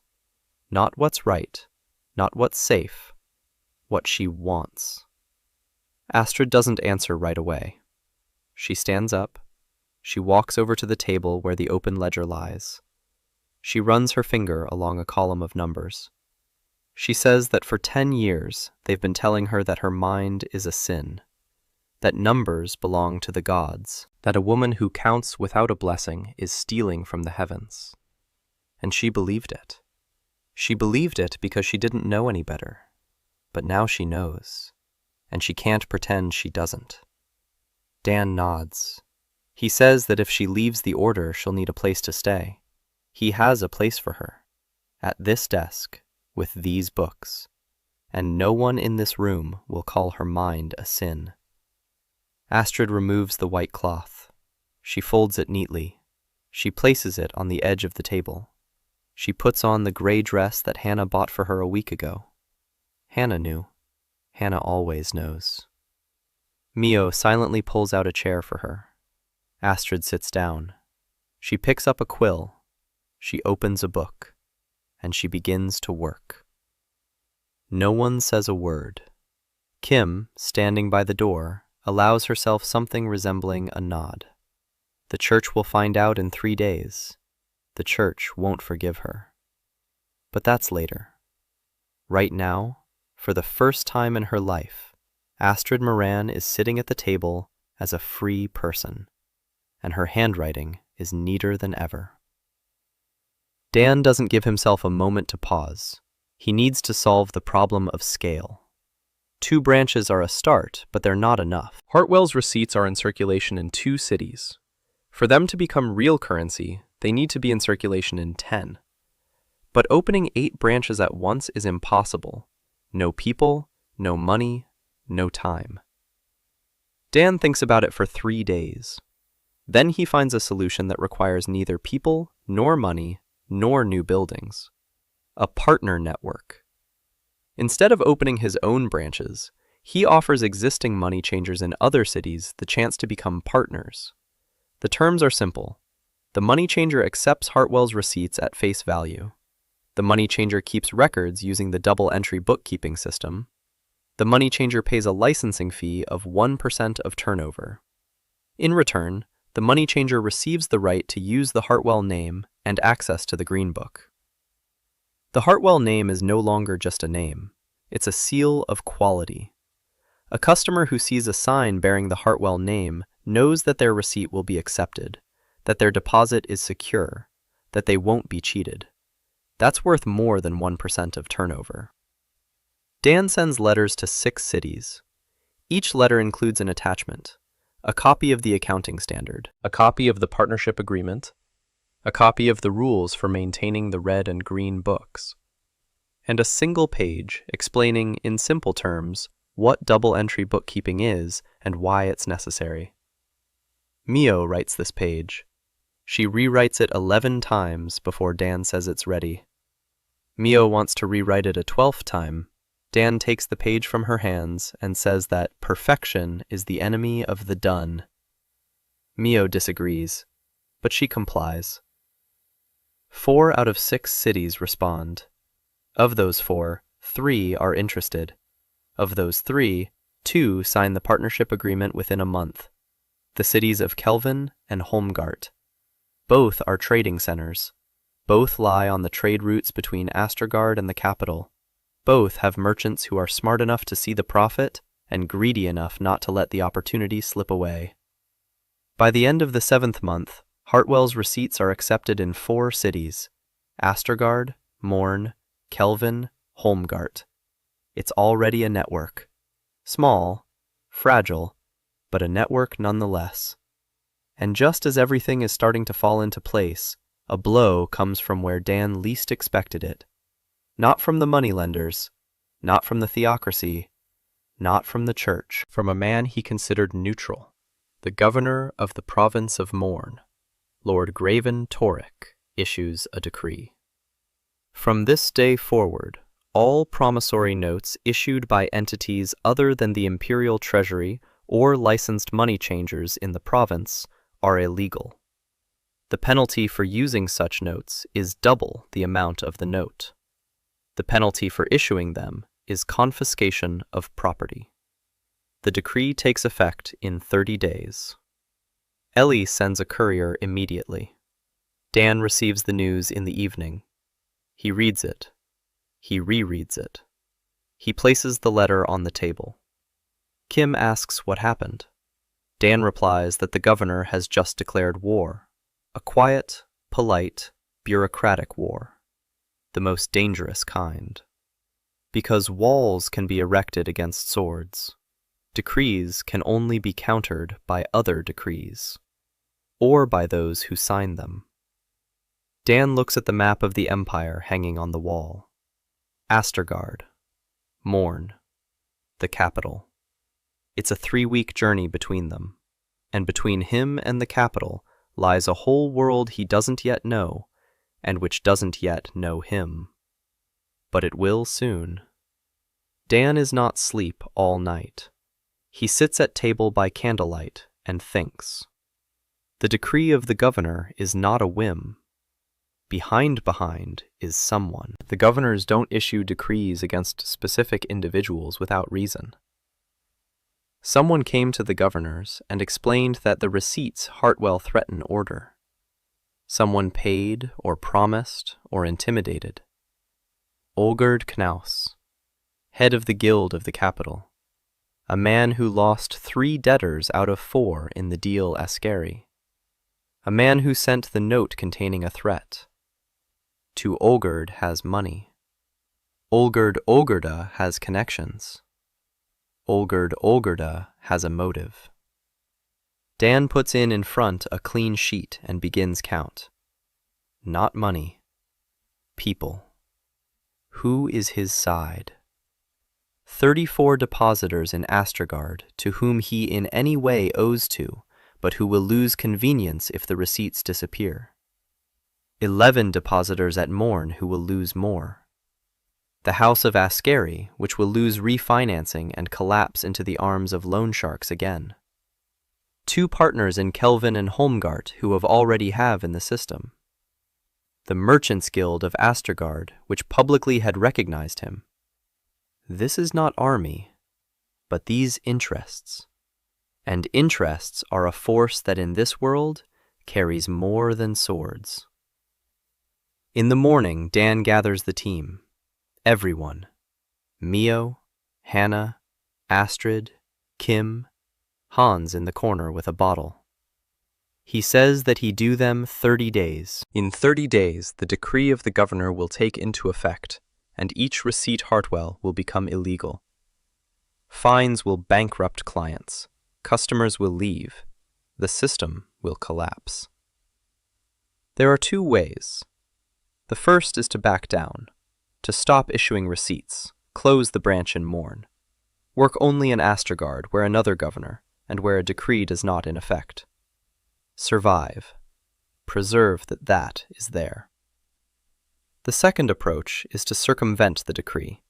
Find a way to receipts legally valid.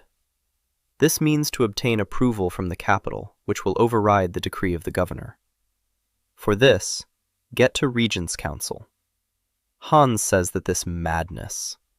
The Regency Council is 5 old men who decide the fate of the empire, and a money changer from the province they will not accept, and through door will not let them in. Hannah says that she is ready to go to capital and explain everything to whoever. Dan says to Hannah that this not that case. The capital is such as it for breakfast. Mio is silent and waits a decision. Astrid says one thing that changes the conversation.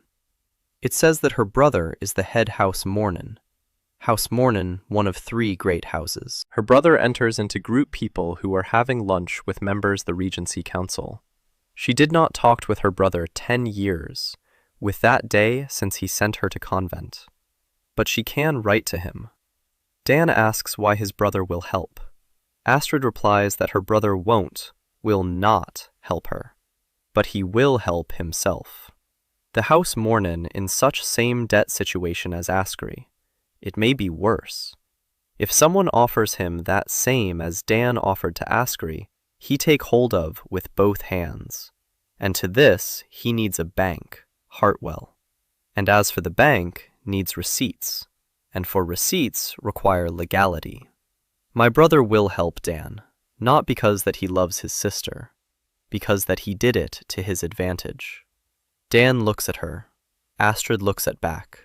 In her eyes, there is resentment. There is pain. Just arithmetic. Cold, clear arithmetic of a person who has learned to count not only money, but also people. Dan nods. Astrid writes a letter. She sends it by courier. The reply arrives 12 days later. Lord Raven Moran invites Mr. Hartwell to the Moran House residence for a business meeting. Dan travels to Mornan. Kim is with him, and Serena Ascari. Serena joins them on her own initiative. She says that if Dan is going to speak with the head of a great house, he needs someone who knows the rules of that conversation, every word, every gesture, every nuance of politeness that might signal a threat. Dan agrees. He's smart enough to know the limits of his own knowledge. He can calculate any balance, but he can't read the body language of a third-generation aristocrat. That's where Serena comes in. The Moran House residence is a castle, not a metaphor, a real castle with towers and walls and a moat and a bridge. Dan looks at it and thinks that in his world, buildings like this are found in museums and tourists pay $20 for a ticket. Here, a family that considers itself the masters of a third of the province lives in a building like this. Lord Raven Moran receives them in his study. He's 32. A gaunt face, sharp cheekbones. His eyes are just like Astrid's, only colder. He doesn't look at his sister, at all, as if she weren't even in the room. Astrid stands by the wall and says nothing. Raven looks at Dan. Dan places a folder of papers on the table, a financial analysis of the Mornan House's situation. Dan compiled it based on public data, trading volumes, tax records, land prices, rumors of debt. It's not a precise analysis, but it's precise enough to make Raven turn pale by the second paragraph. Dan shows him the numbers. At the current interest rate on its debts, the House of Moran will become insolvent in 14 months. Not in 10 years, not in 5, in 14 months. Raven is silent. Serena stands next to Dan and is silent too. She doesn't intervene, but her presence tells Raven that House Ascari is already with Hartwell, that the train is leaving, that he can either jump onto the running board or stay on the platform and watch as the Mornan lands are handed over to the loan sharks. Raven asks what Hartwell wants. Dan answers. Refinancing of the Mornan debts on the same terms as the Ascaris, 12%. Land and income as collateral, 10 years, +1. The voice of House Morna in the Council of Nobles is in favor of repealing the governor's decree on receipts. Raven frowns. He says that the governor's decree is the governor's business, and that a great house does not interfere in provincial administration. Dan replies that the governor is appointed by the Regency Council. The Regency Council listens to the great houses. If House Moran and House Ascari jointly oppose the decree, the council will repeal it. Because 2 great houses out of 7 account for 28% of the votes, and the third house, House Velt, which is also in debt, will join them because a functioning credit system benefits it as well. 3 out of 7, 42%, plus the merchant guilds, plus the opinion of the region of the empire that will be the first to begin emerging from the crisis. Raven listens. He's not stupid. He sees the logic. He sees that Hartwell isn't just offering him money. Hartwell is offering him an alliance, a financial bloc within the empire. 3 houses bound by a common creditor, by common interests, by common benefit. This isn't a bank. It's a political structure disguised as a bank. Raven stares at Dan for a long time. Then, for the first time during the entire conversation, he turns to Astrid. He looks at her, at the gray dress instead of the white veil, at her eyes, which meet his gaze without fear. He asks her one thing: can he be trusted? Astrid replies, his figures can be trusted. That's enough. Raven signs the preliminary agreement. Dan leaves the castle. On the steps, he stops and catches his breath. Kim stands beside him. Serena is slightly behind. Below lies the castle courtyard. Servants, horses, the flags of House Moran fluttering in the wind. Dan thinks that 6 months ago he was lying in a ditch with manure on his pants, and today he has just struck a deal with a great house of the empire and used it to change the province's legislation. Serena steps closer and says quietly that he has just done something no one in this empire has ever done before. He forced an aristocrat to sign a document because the document proved stronger than the coat of arms. Dan replies that the document has always been stronger than the coat of arms. It's just that no one knew how to fill it out properly before. Serena almost smiles. Almost. Kim silently scans the street. Astrid is the last to leave the castle. She isn't crying, but her hands are clenching her notebook so tightly that her knuckles are turning white. 10 years. For 10 years she'd been waiting for her brother to look at her. He looked, just once, to ask if she could trust the person standing next to her, not to ask how she was doing. Dan sees this. He doesn't say anything, but that evening at the hotel, he sits down next to Astrid at dinner and says that her calculations regarding House Moran were 3 positions more accurate than his own. Astrid looks up. He says this isn't a compliment on her work. It's a thank you to her as a person. They're different things. Astrid blinks. Then she lowers her eyes to her plate, but her back straightens slightly, and her breathing eases a little. A small shift, like a tectonic plate, imperceptible, but it changes the shape of the world. Regent's Council revokes the decree of the U after 26 days, not because that Dan asked, but that 2 great houses asked, and then a third one, Dom Velt. Not relatives, Ellie, just a coincidence surnames. Lord Velt owed to loan sharks in the capital a sum from which from his treasurers were hands at every count. When up to it reached the rumors about the fact that Astri and Mornan received refinancing for human terms, he sent a messenger to Astragard to that same day.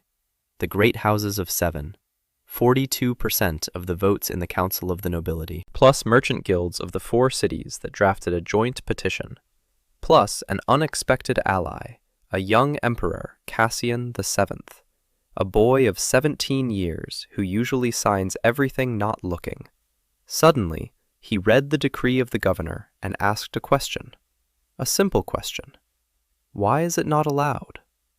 Regent's Council did not find answer that would satisfy the boy with honest eyes. The decree has been revoked. Receipts Hartwell's are legal.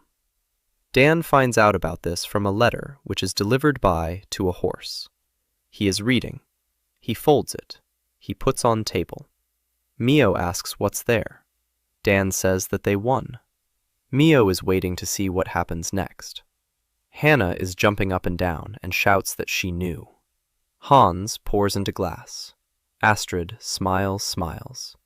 Kim, by the door, doesn't at all. Dan doesn't celebrates. He knows that victory in one round, this marks the beginning of the next phase.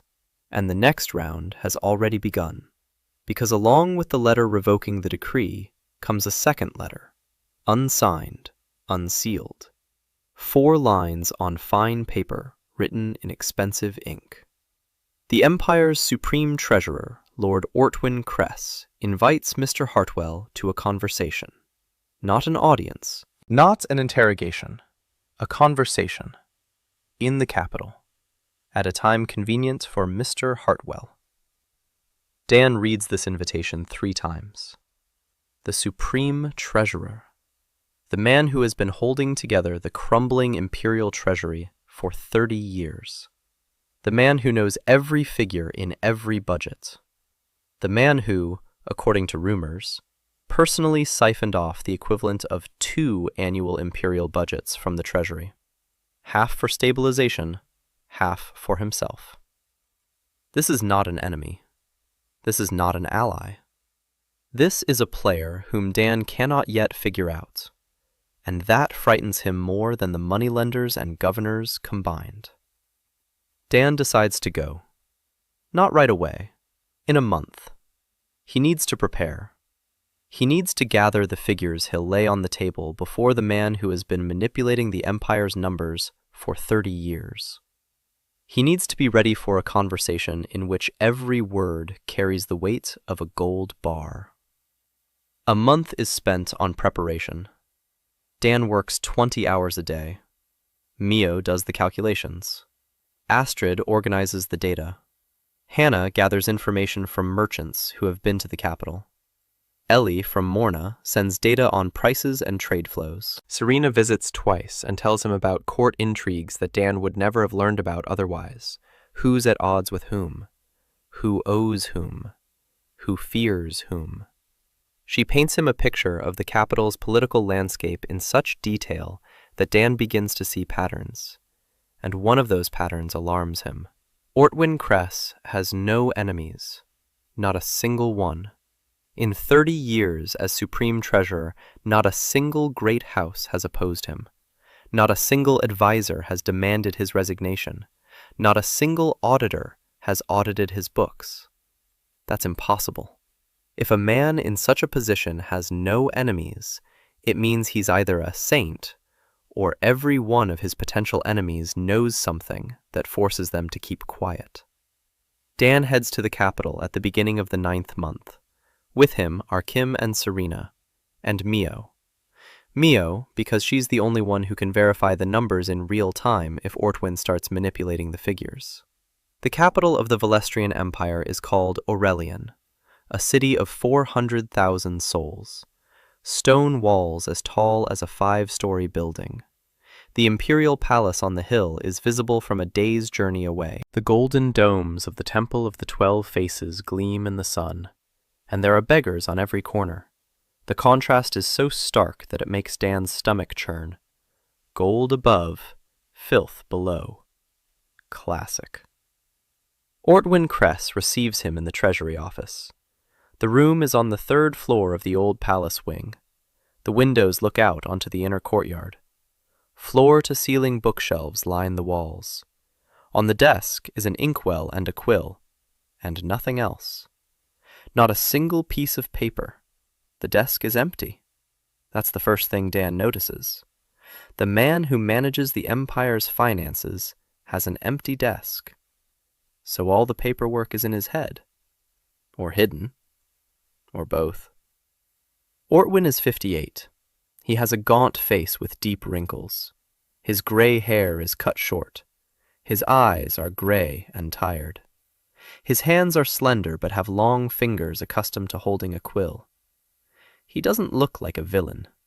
He looks like a man who hasn't slept properly in 30 years. He offers Dan some wine. Dan accepts. They drink in silence. Then, Ortwin says he's been monitoring Hartwell's activities for 7 months, ever since the name was first mentioned in the council. He's read the reports. He's seen the receipts. He understands what Dan is doing. Double-entry bookkeeping, credit history, secured receipts, standardization of coin weight. He understands all of this, and all of it terrifies him. Dan asks why. Ortwin stands up. He walks over to the window. He looks out into the courtyard. And he says something Dan will remember for the rest of his life. He says that 30 years ago, the empire should have collapsed. The treasury was empty. The army wasn't being paid. The provinces were breaking away one after another. Ortwin became treasurer at 28 because no one else wanted the job. He took the empty treasury and did the only thing he could. He started lying, falsifying reports, making up numbers that didn't exist. He showed a surplus where there was a deficit. He minted coins with a lower silver content so there would be enough for pay. He borrowed from loan sharks at exorbitant interest rates to plug the holes. 30 years. Every day. Every report. Every coin. Lie upon lie upon lie. And it worked. The empire didn't collapse. It held on, barely. People ate. The army served. The provinces rebelled but didn't break away. Ortwin kept everything afloat on his word of honor and falsified ledgers. And now a boy from Manhattan comes along and says that the accounting must be transparent. Ortwin turns to Dan and says quietly, "If the accounting becomes transparent, it will be revealed that the empire is bankrupt, that the treasury is empty, that the currency is worthless, that the debts are unpayable, that 30 years of reports have been lies." And then the peasants won't burn Ortwin. They'll burn Dan, because he's the one who uncovered the truth. Dan listens. He's silent. Then he says one thing. "Perhaps. But for the first time in 100 years, the peasants will be able to figure out exactly what they're burning for. And that's already a different country." The conversation with Ortwin lasts until late into the night. 2 glasses of wine turn into a bottle, then a second one. Ortwin doesn't get drunk. Neither does Dan. There's too much adrenaline in their blood for the alcohol to take effect. Dan explains. He doesn't argue, he explains. What Ortwin has done is deficit financing, printing money to cover expenses. It works for a while, 5 years, 10, maybe 20, but not 30. After 30 years, the accumulated lies become so heavy that any jolt will bring the whole structure crashing down. And that jolt is coming, not from Dan, from reality. The merchant guilds of the North are already rejecting the imperial coin. The peasants are rebelling. The 3 houses are negotiating with the theocracy. This isn't a crisis that can be postponed with yet another falsified report. It's a crisis that has already arrived. Ortwin listens. His expression doesn't change, but Dan can see that his words are hitting home. Because Ortwin knows all this better than Dan does. He simply doesn't want to admit that his 30-year feat has turned out to be 30 years of tightening the noose. Dan makes a proposal. Not an exposé, not a trial. A transition. A slow, controlled transition from fake ledgers to real ones. A reform of the mint. A new coin with an honest silver content. A gradual transition of the imperial treasury to double-entry bookkeeping. A restructuring of the national debt on the same principles as the debts of the great houses. Not in a year. In 5 years. Slow enough so the system doesn't crack. Fast enough for the peasants to see results before they take up their pitchforks. Ortwin asks what will happen to him.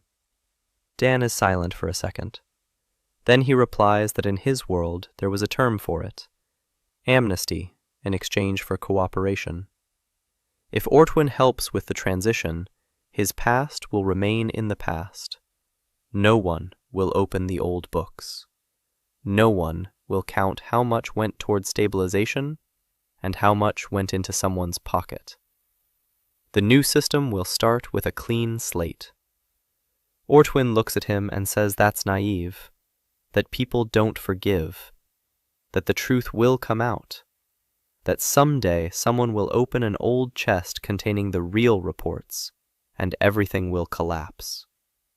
Dan replies that the truth always comes to light. The only question is whether, by that point, the system will be strong enough to withstand the truth. His task is to make sure it is. Ortwin doesn't answer. He finishes his wine. He sets down his glass. He says he'll think about it. Dan stands up. Kim is waiting outside the door. Mio is in the hallway with the ledger pressed to her chest. Serena is downstairs in the carriage. They leave the palace in silence. Mio asks how it went. Dan says he doesn't know yet. Kim checks the street behind the carriage. Serena is silent, but her hand rests on the seat a little closer to Dan than usual. A reply from Ortwin arrives a week later, not by letter, by package. There's one item in the package, a key. A heavy bronze key bearing the Treasury's coat of arms, and a note, one line. Treasury basement, third door. Dan heads back to the capital, alone. Kim protests, but Dan insists. Some doors must be opened alone. The Treasury basement smells of dust and old paper. The third door is a heavy oak door with 2 locks. The key fits the top one. The bottom one is already open. Inside is a room, shelves, chests, folders, and books. The real books of the Imperial Treasury. Not like the ones upstairs, not fakes, originals. 30 years of real figures, 30 years of truth that Ortwin had hidden from the world. And one folder on a separate shelf, old, dusty, with an inscription that makes Dan stop and read it twice. Those who came from beyond the boundary. Dan opens the folder. Inside are notes in a language he recognizes at first glance. Latin letters. Not the local alphabet. Latin. The notes were written by someone who used a language different from the local one. A person from another world. The first one to arrive. The notes are 200 years old. The paper is yellowed and brittle. The ink has faded but is still legible. A name. Heinrich Lange, a mathematical engineer. He arrived in this world at the age of 41. He spent 12 years here. He established a system of weights and measures. He introduced written contracts in 3 cities. He taught 14 students. He was accused of heresy by the Church of the 12 Faces, burned at the stake in Aurelian Square. The last entry was made 3 days before his execution. Dan reads it while standing in a dusty basement by the light of a single candle. The entry is short. If you're reading this, it means I failed. Don't try to build everything at once. Start with one thing that will outlive you. I'm sorry I dragged you into this. Good luck. Dan stands holding a page that's 200 years old. A page written by a man who died for the very same thing Dan is doing. For numbers. For an honest tally. For trying to create a world where 2 + 2 = 4, not whatever the Baron says it is. He stands there for a long time. Then he carefully puts the page back. He closes the folder. He takes with him 3 books containing the actual Treasury records for the past 5 years. That's enough to understand the scale of the problem and the scale of the solution. He leaves the basement. He locks the door. He puts the key in his pocket. And he says quietly into the empty hallway, "Thank you, colleague. I'll do my best." The 10th month. Dan returns to Astrogard with 3 books of the Imperial accounting and a plan which is not Fitz or in a single mind except his own. He is gathering a team. Everyone. Ellie arrives from Morna, leaving a branch to Greta and Lorenz. Mio and Astrid have at the table. Hannah is sitting at the counter with her feet. Hans at his corner. Kim by the door. Serena arrives last. On horseback. Alone. Without security. At home, Ascari. This first time that she is coming not as a representative of the house, but a person.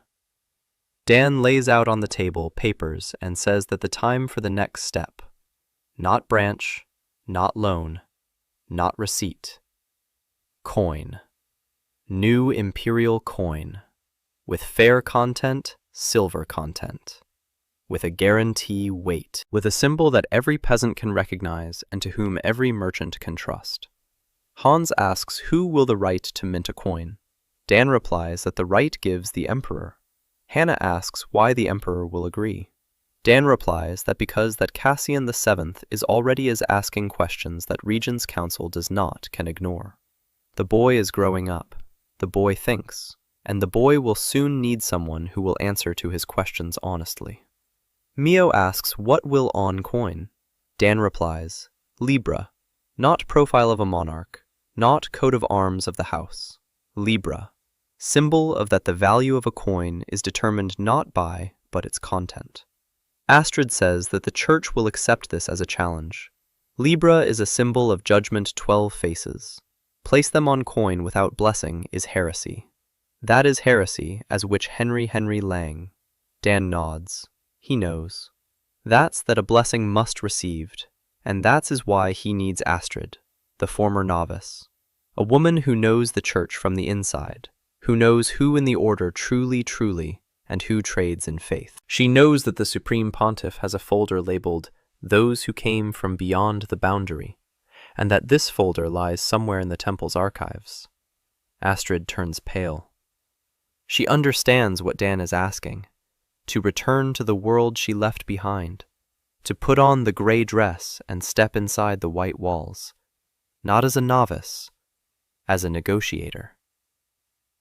She is silent for a long time. Then she says she'll do it. Not for Dan's sake. For the sake of that girl who, at 14, was sent to the convent and spent 10 years being convinced that her intellect was a sin. For her sake. Dan nods. The next 3 months are the hardest. Dan works on 4 fronts simultaneously. The first front, the coin. He works with Ortwin on a project for a new coinage. Ortwin resists out of habit, but the numbers are more persuasive than habit. Dan shows that a new coin with a fair silver content will restore the trust of the northern guilds. It will restore the grain trade from the south. It will stop the flight of capital to the theocracy.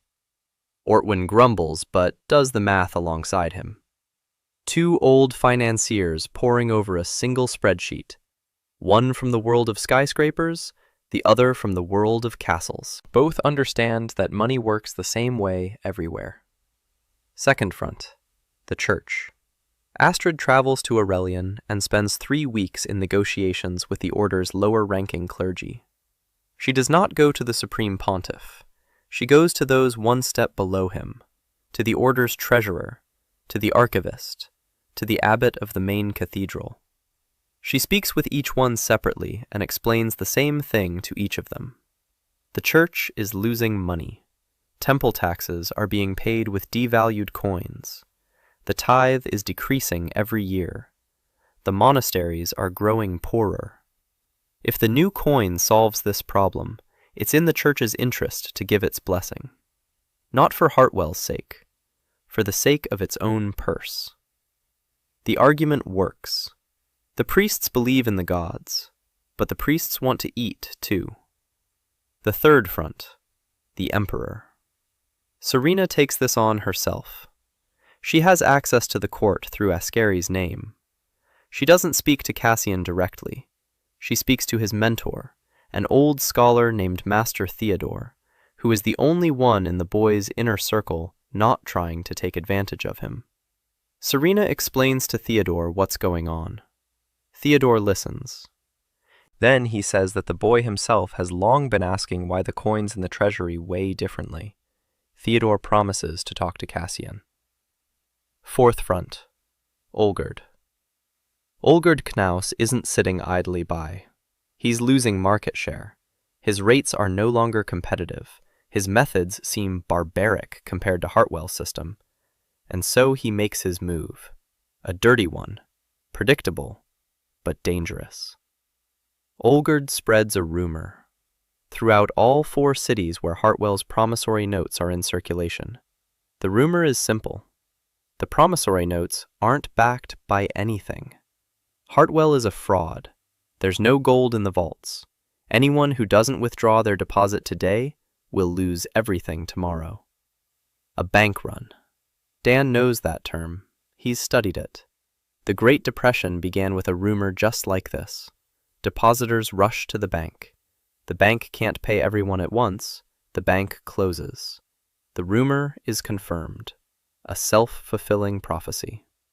The first depositors arrive to withdraw their money the next morning. 5 people. By lunchtime, 12. By evening, there's a line out on the street. Hans is as white as a sheet. Hannah runs back and forth between customers, trying to calm them down. Mio counts the remaining gold in the vault. The numbers are bad. If all 34 of Astergaard's depositors come tomorrow, there will only be enough money for 26. 8 will be left without a payout. And then the rumor will become true. Dan stands in the middle of the shop, thinking. Kim is beside him, her hand on her sword. There's a commotion outside. Someone is shouting. Someone is demanding their money. Dan makes a decision. He steps out onto the street. He stands in front of the line. He raises his hand. The crowd falls silent. He says that everyone standing in this line will get their money, today, down to the last copper coin. But he asks them for one thing, to go inside, one at a time, to look at the ledgers, to see the records, to see their own deposits recorded in black ink down to the exact weight of every coin, and then to decide, to take it or leave it. Folk goes in first. That very same grain merchant, the first customer. He goes in. Mio shows him the book, his deposits. Every transaction, every date, every amount. Folk looks. Then he looks at Dan. Then he turns toward the door and tells the people in line that his money is there, down to the last coin, and that he's staying. The second one walks in, the third, the fourth. Mio shows each one. The ledger is open. The numbers are plain to see. By evening, out of the 29 who came, 7 had taken their money. 22 stayed behind. The bank held firm. Dan is sitting in the room upstairs, alone. His hands are shaking. He presses them against the table to stop the trembling. Kim walks in silently. She sets a glass in front of him. Dan takes it. He drinks. His hands are still shaking. Kim sits down across from him. For the first time in 7 months, she's sitting at the table instead of by the door. Across from him. She's silent. He's silent. Then she says quietly that today, he did the bravest thing she's ever seen. Dan looks at her. She doesn't look away. He asks, braver than a man with a sword? Kim replies that a man with a sword risks his body. He risked everything he'd built. That's scarier. Dan nods. They are silent for another minute. Then Kim stands up and returns to the door. But something between them has changed, subtly, like a line in a ledger that only someone who knows where to look can see. Year 2, Spring. Receipts Hartwell are accepted in 6 cities. The network has grown to 8 changes. 3 great houses to refinancing. Green Book contains 147 names. Red, 21. Double bookkeeping is for not only Hartwell's Hartwell, but and 310 merchants on their own. Mio wrote a guide, 8 pages, clear language, examples.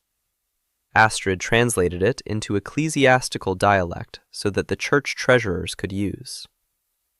Dan looks at the numbers and thinks that a year and a half ago he was lying in ditch, and now indirectly controls 1/3 imperial trade grain. In past life for this, they'd an award and a day off. In this for this, they're trying to kill. Olger did not surrender after failure in panic. He changed his tactics. He stopped attacking the bank. He started attacking people. Lorenz, Ellie's assistant in Morn, was found beaten up in an alley. He survived, but 3 of his ribs are broken and his right arm has been out of commission for 2 months. One of the partner money changers in Holmgart discovered a shop that morning with smashed windows and a dead cat on the counter. The message was clear even without words. The third strike was aimed at Hannah. She was returning in the evening from the port, where she had been inspecting a shipment, when she noticed two people following her. Hannah didn't panic. Hannah darts into a side street, runs through 3 courtyards, climbs over a fence, and enters the shop through the back door. Wet, angry, with scratched hands, and with a smirk. Because Hannah Varane grew up in this neighborhood and knows every alley, every fence, and every dog. But the smirk fades when she sees her grandfather's face. Hans is sitting behind the counter, and for the first time in a year and a half, he looks old. Really old. His granddaughter was nearly killed. His shop has become a target. Everything he's touched over the past year has become dangerous. He tells Dan that maybe it's time to stop. Maybe it's enough. They've done enough. Dan sits down silently beside him. He doesn't argue. He understands. Hans isn't a coward. Hans is tired. For 63 years, Hans has lived in a world where caution was the only insurance against danger. And now that world is telling him that caution no longer works. Dan tells Hans he can leave. The contract allows it. A month's notice, and that's it. No claims, no hard feelings. Hans has given more than anyone could have asked for. A name, trust, protection, a year of life. Hans can pack up his shop and go back to his quiet life as a money changer. Dan will find another place. Hans looks at him, then at Hannah, then at Mio at the table, at Astrid with her formulas, at Kim by the door, at the bottle from which he poured everyone a glass on the first day. He pours himself a drink. He drinks it. He says he won't go anywhere, because if he leaves, he'll have to gnaw on coins with his teeth for the rest of his life, just like that guard at the gate. And he's already gotten used to the scales. Hannah hugs him so tightly that the old man groans and says she'll break his ribs before Olgerd does. Dan solves the problem with Olgerd, not by force, with a piece of paper. He asks Mio to pull up all the records on Olgerd's clients who switched to Hartwell. Each of them told their story. Each named the amounts. Each described the terms. Dan compiles these stories into a single document, 43 cases of predatory lending. Interest rates ranging from 100 to 300. Property confiscation for a 10-day delay in payment. Debt prisons for families. Beatings. Threats. Arson. 43 names. 43 signatures. Dan sends the document to 3 places at once: the Regency Council, the Capital's Merchants Guild, and personally to Ortwin Kress. Ortwin reads the document and does what he does best. He weaves it into his game. Olgerd owed the Treasury 12 years' worth of unpaid taxes. Ortwin had turned a blind eye to this because Olgerd was useful to him. Now, Olgerd is no longer useful. Ortwin opens his eyes. Imperial bailiffs arrive at Olgerd's house at noon, with a warrant to seize his property, with a list of his debts, with an order to appear before the Treasury Court. Olgerd Knaus, the most powerful moneylender in the empire, stands in the doorway of his own home and watches as his furniture is carried out onto the street. His face is ashen. His hands are trembling. He turns to the bailiff and asks who sent them. The bailiff shrugs and hands him a document bearing the seal of the Supreme Treasurer. Olgerd flees the capital that very night, taking only what he managed to hide. His guild falls apart within a week.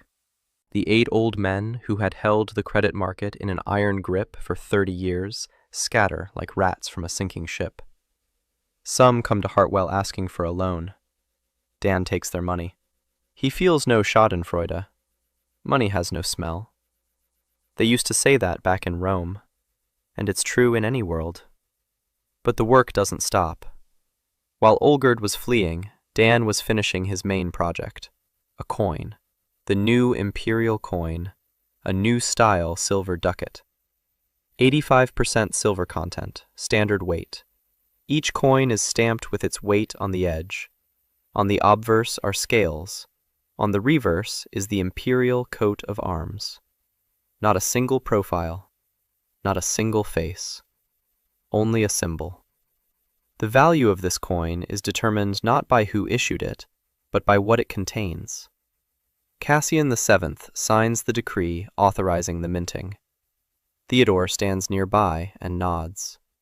Ortwin countersigns it. The three great houses approve.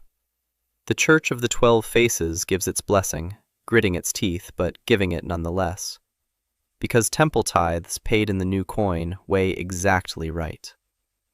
The first batch of coins leaves the capital's mint at the beginning of the 3rd year. Dan holds one in his hand. It's heavy, shiny, with a clear relief of scales. He doesn't gnaw on it. He knows exactly how much silver it contains, down to 0.01%, because he wrote the standard himself. He places the coin on the table and looks at it, and he thinks that Heinrich Lange tried to do the same thing 200 years ago, and they burned him. But Dan stands in the treasury office, alive, and holding the coin in his hand. There's one difference. Lange tried to build everything at once. Dan started with one thing, the chart on the money changer's counter, and built everything else from there. Spring day, square in front of the imperial palace in Aurelian. The sun after 3 weeks of rain. The stones of the glisten. A crowd stands tightly from the steps of the palace to the first rows of the stalls at the edge of the square. Thousands people. Merchants, artisans, peasants, townspeople, guards, children. Everyone are waiting. On top step stands a platform with a grandstand. Behind the grandstand, the banners of the empire. On the sides, the guardsmen in shiny cuirasses. And silence. That thick silence that occurs before it as the world changes. Cassian VII is from the palace doors. Thin, serious, in plain doublet without gold and jewels. He is, but he looks older. The last year has him. The boy who signed decrees did not read, learned to read, and ask questions, and don't accept answers that sound like lies. In hands in him a scroll. He approaches the podium. He unrolls it and begins to read. Charter, measures, and weights. Document that Dan wrote for half a year. Together with Mio, who checked every digit 11 times. Together with Astrid, who handled financial terms into an understandable 2 and peasants at the same time. Together with Serena, who was cleaning every phrase so that not single lawyer in the empire could found loophole. Cassian is reading. His voice is steady, the young but firm. Article 1st. The crown shall be the right to mint coin with $1 of silver lower the standard. Violation is punishable by suspension from office of the person, including members the Board of Regents Council. Article 2. The offices are granted the status imperial institutions. Their records are considered 2 government documents. Destruction records is as a state crime. Article 3. Every subject of the empire has the right to fair report of one's funds held in any bank house. Rejection to provide report is revocation license. Article 4. Duplicate entry is an imperial accounting. All treasuries provinces are required transition to this standard by over 2 years. Article 5. A chamber of the independent audit. A body is not subordinate to the crown, nor the church, nor the council of the nobility. The chamber checks books, all books, including the imperial ones. Cassian is finishing to the end. He folds the scroll. He looks at the square. The crowd is silent. No one doesn't understands that it's what happened.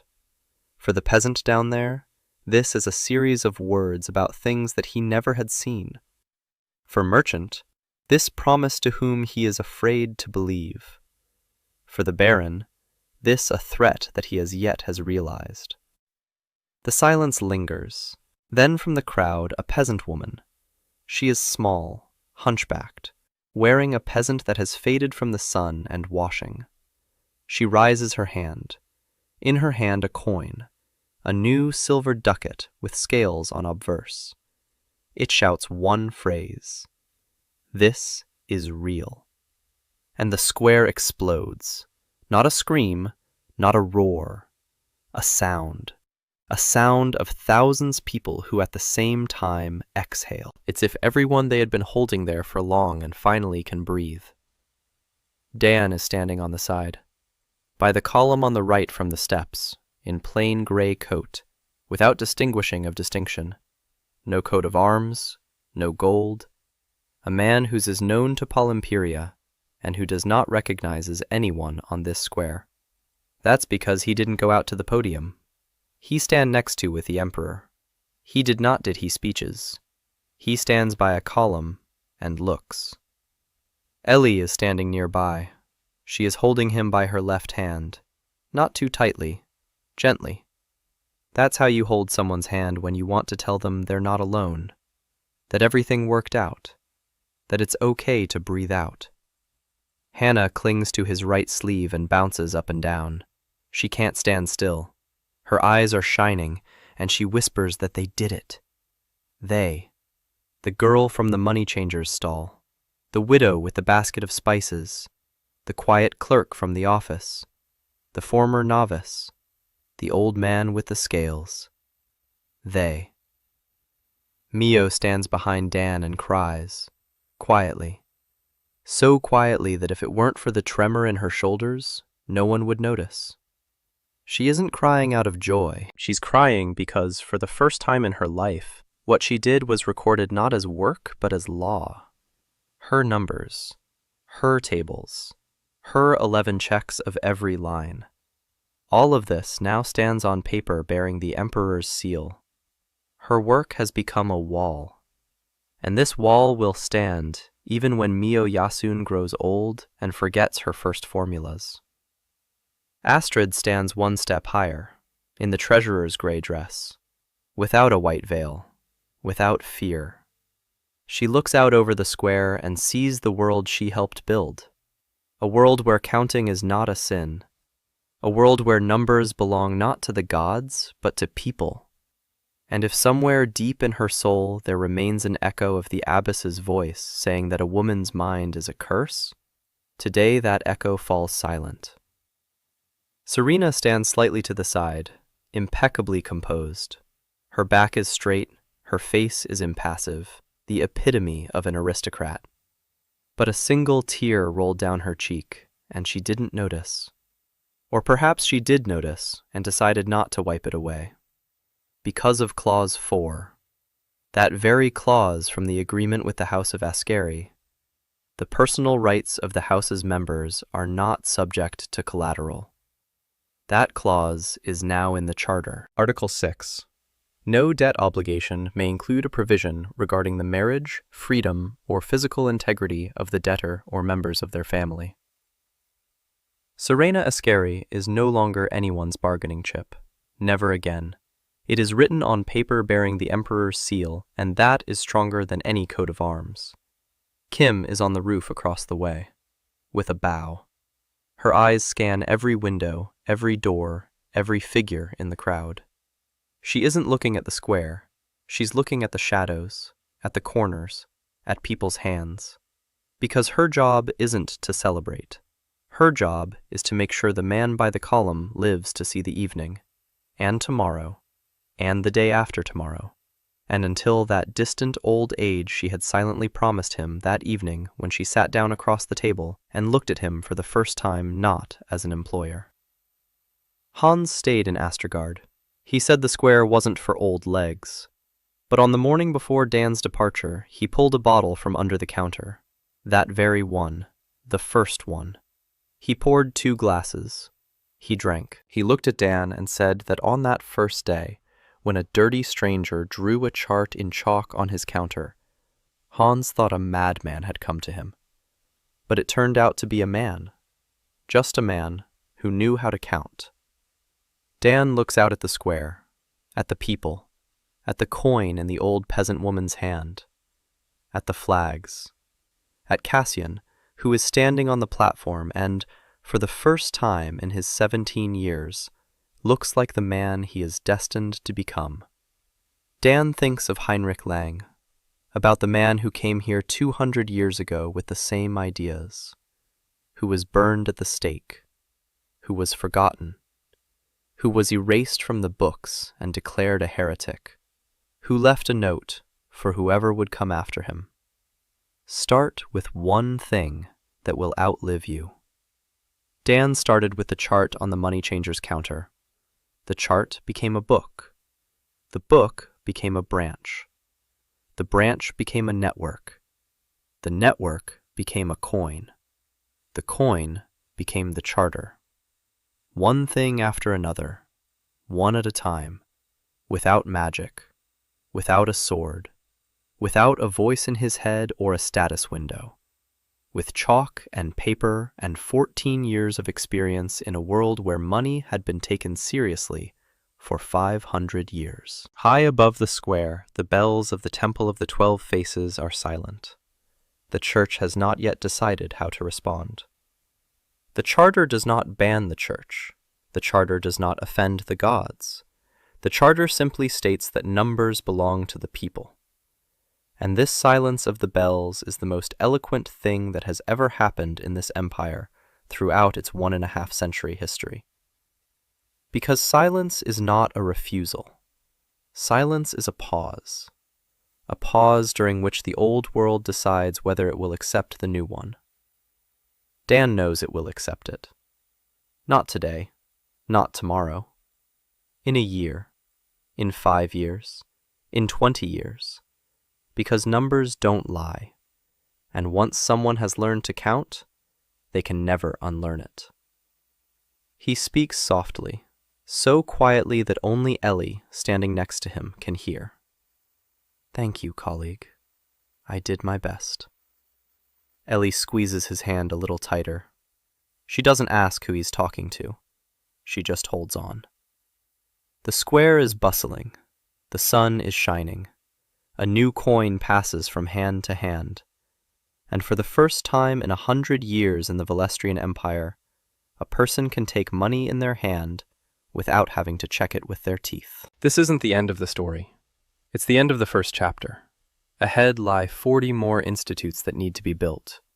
Ahead lies the theocracy, which has written in its notebook that the system cannot be destroyed, and so it will have to destroy the people. Ahead lies the church, which has not yet made up its mind.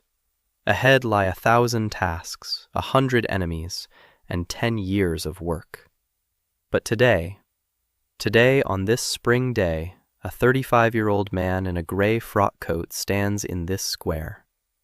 Beside him are 6 people who believed in him, and 1 institute. The first, one that will outlive its creator. That is enough. For today, that is enough.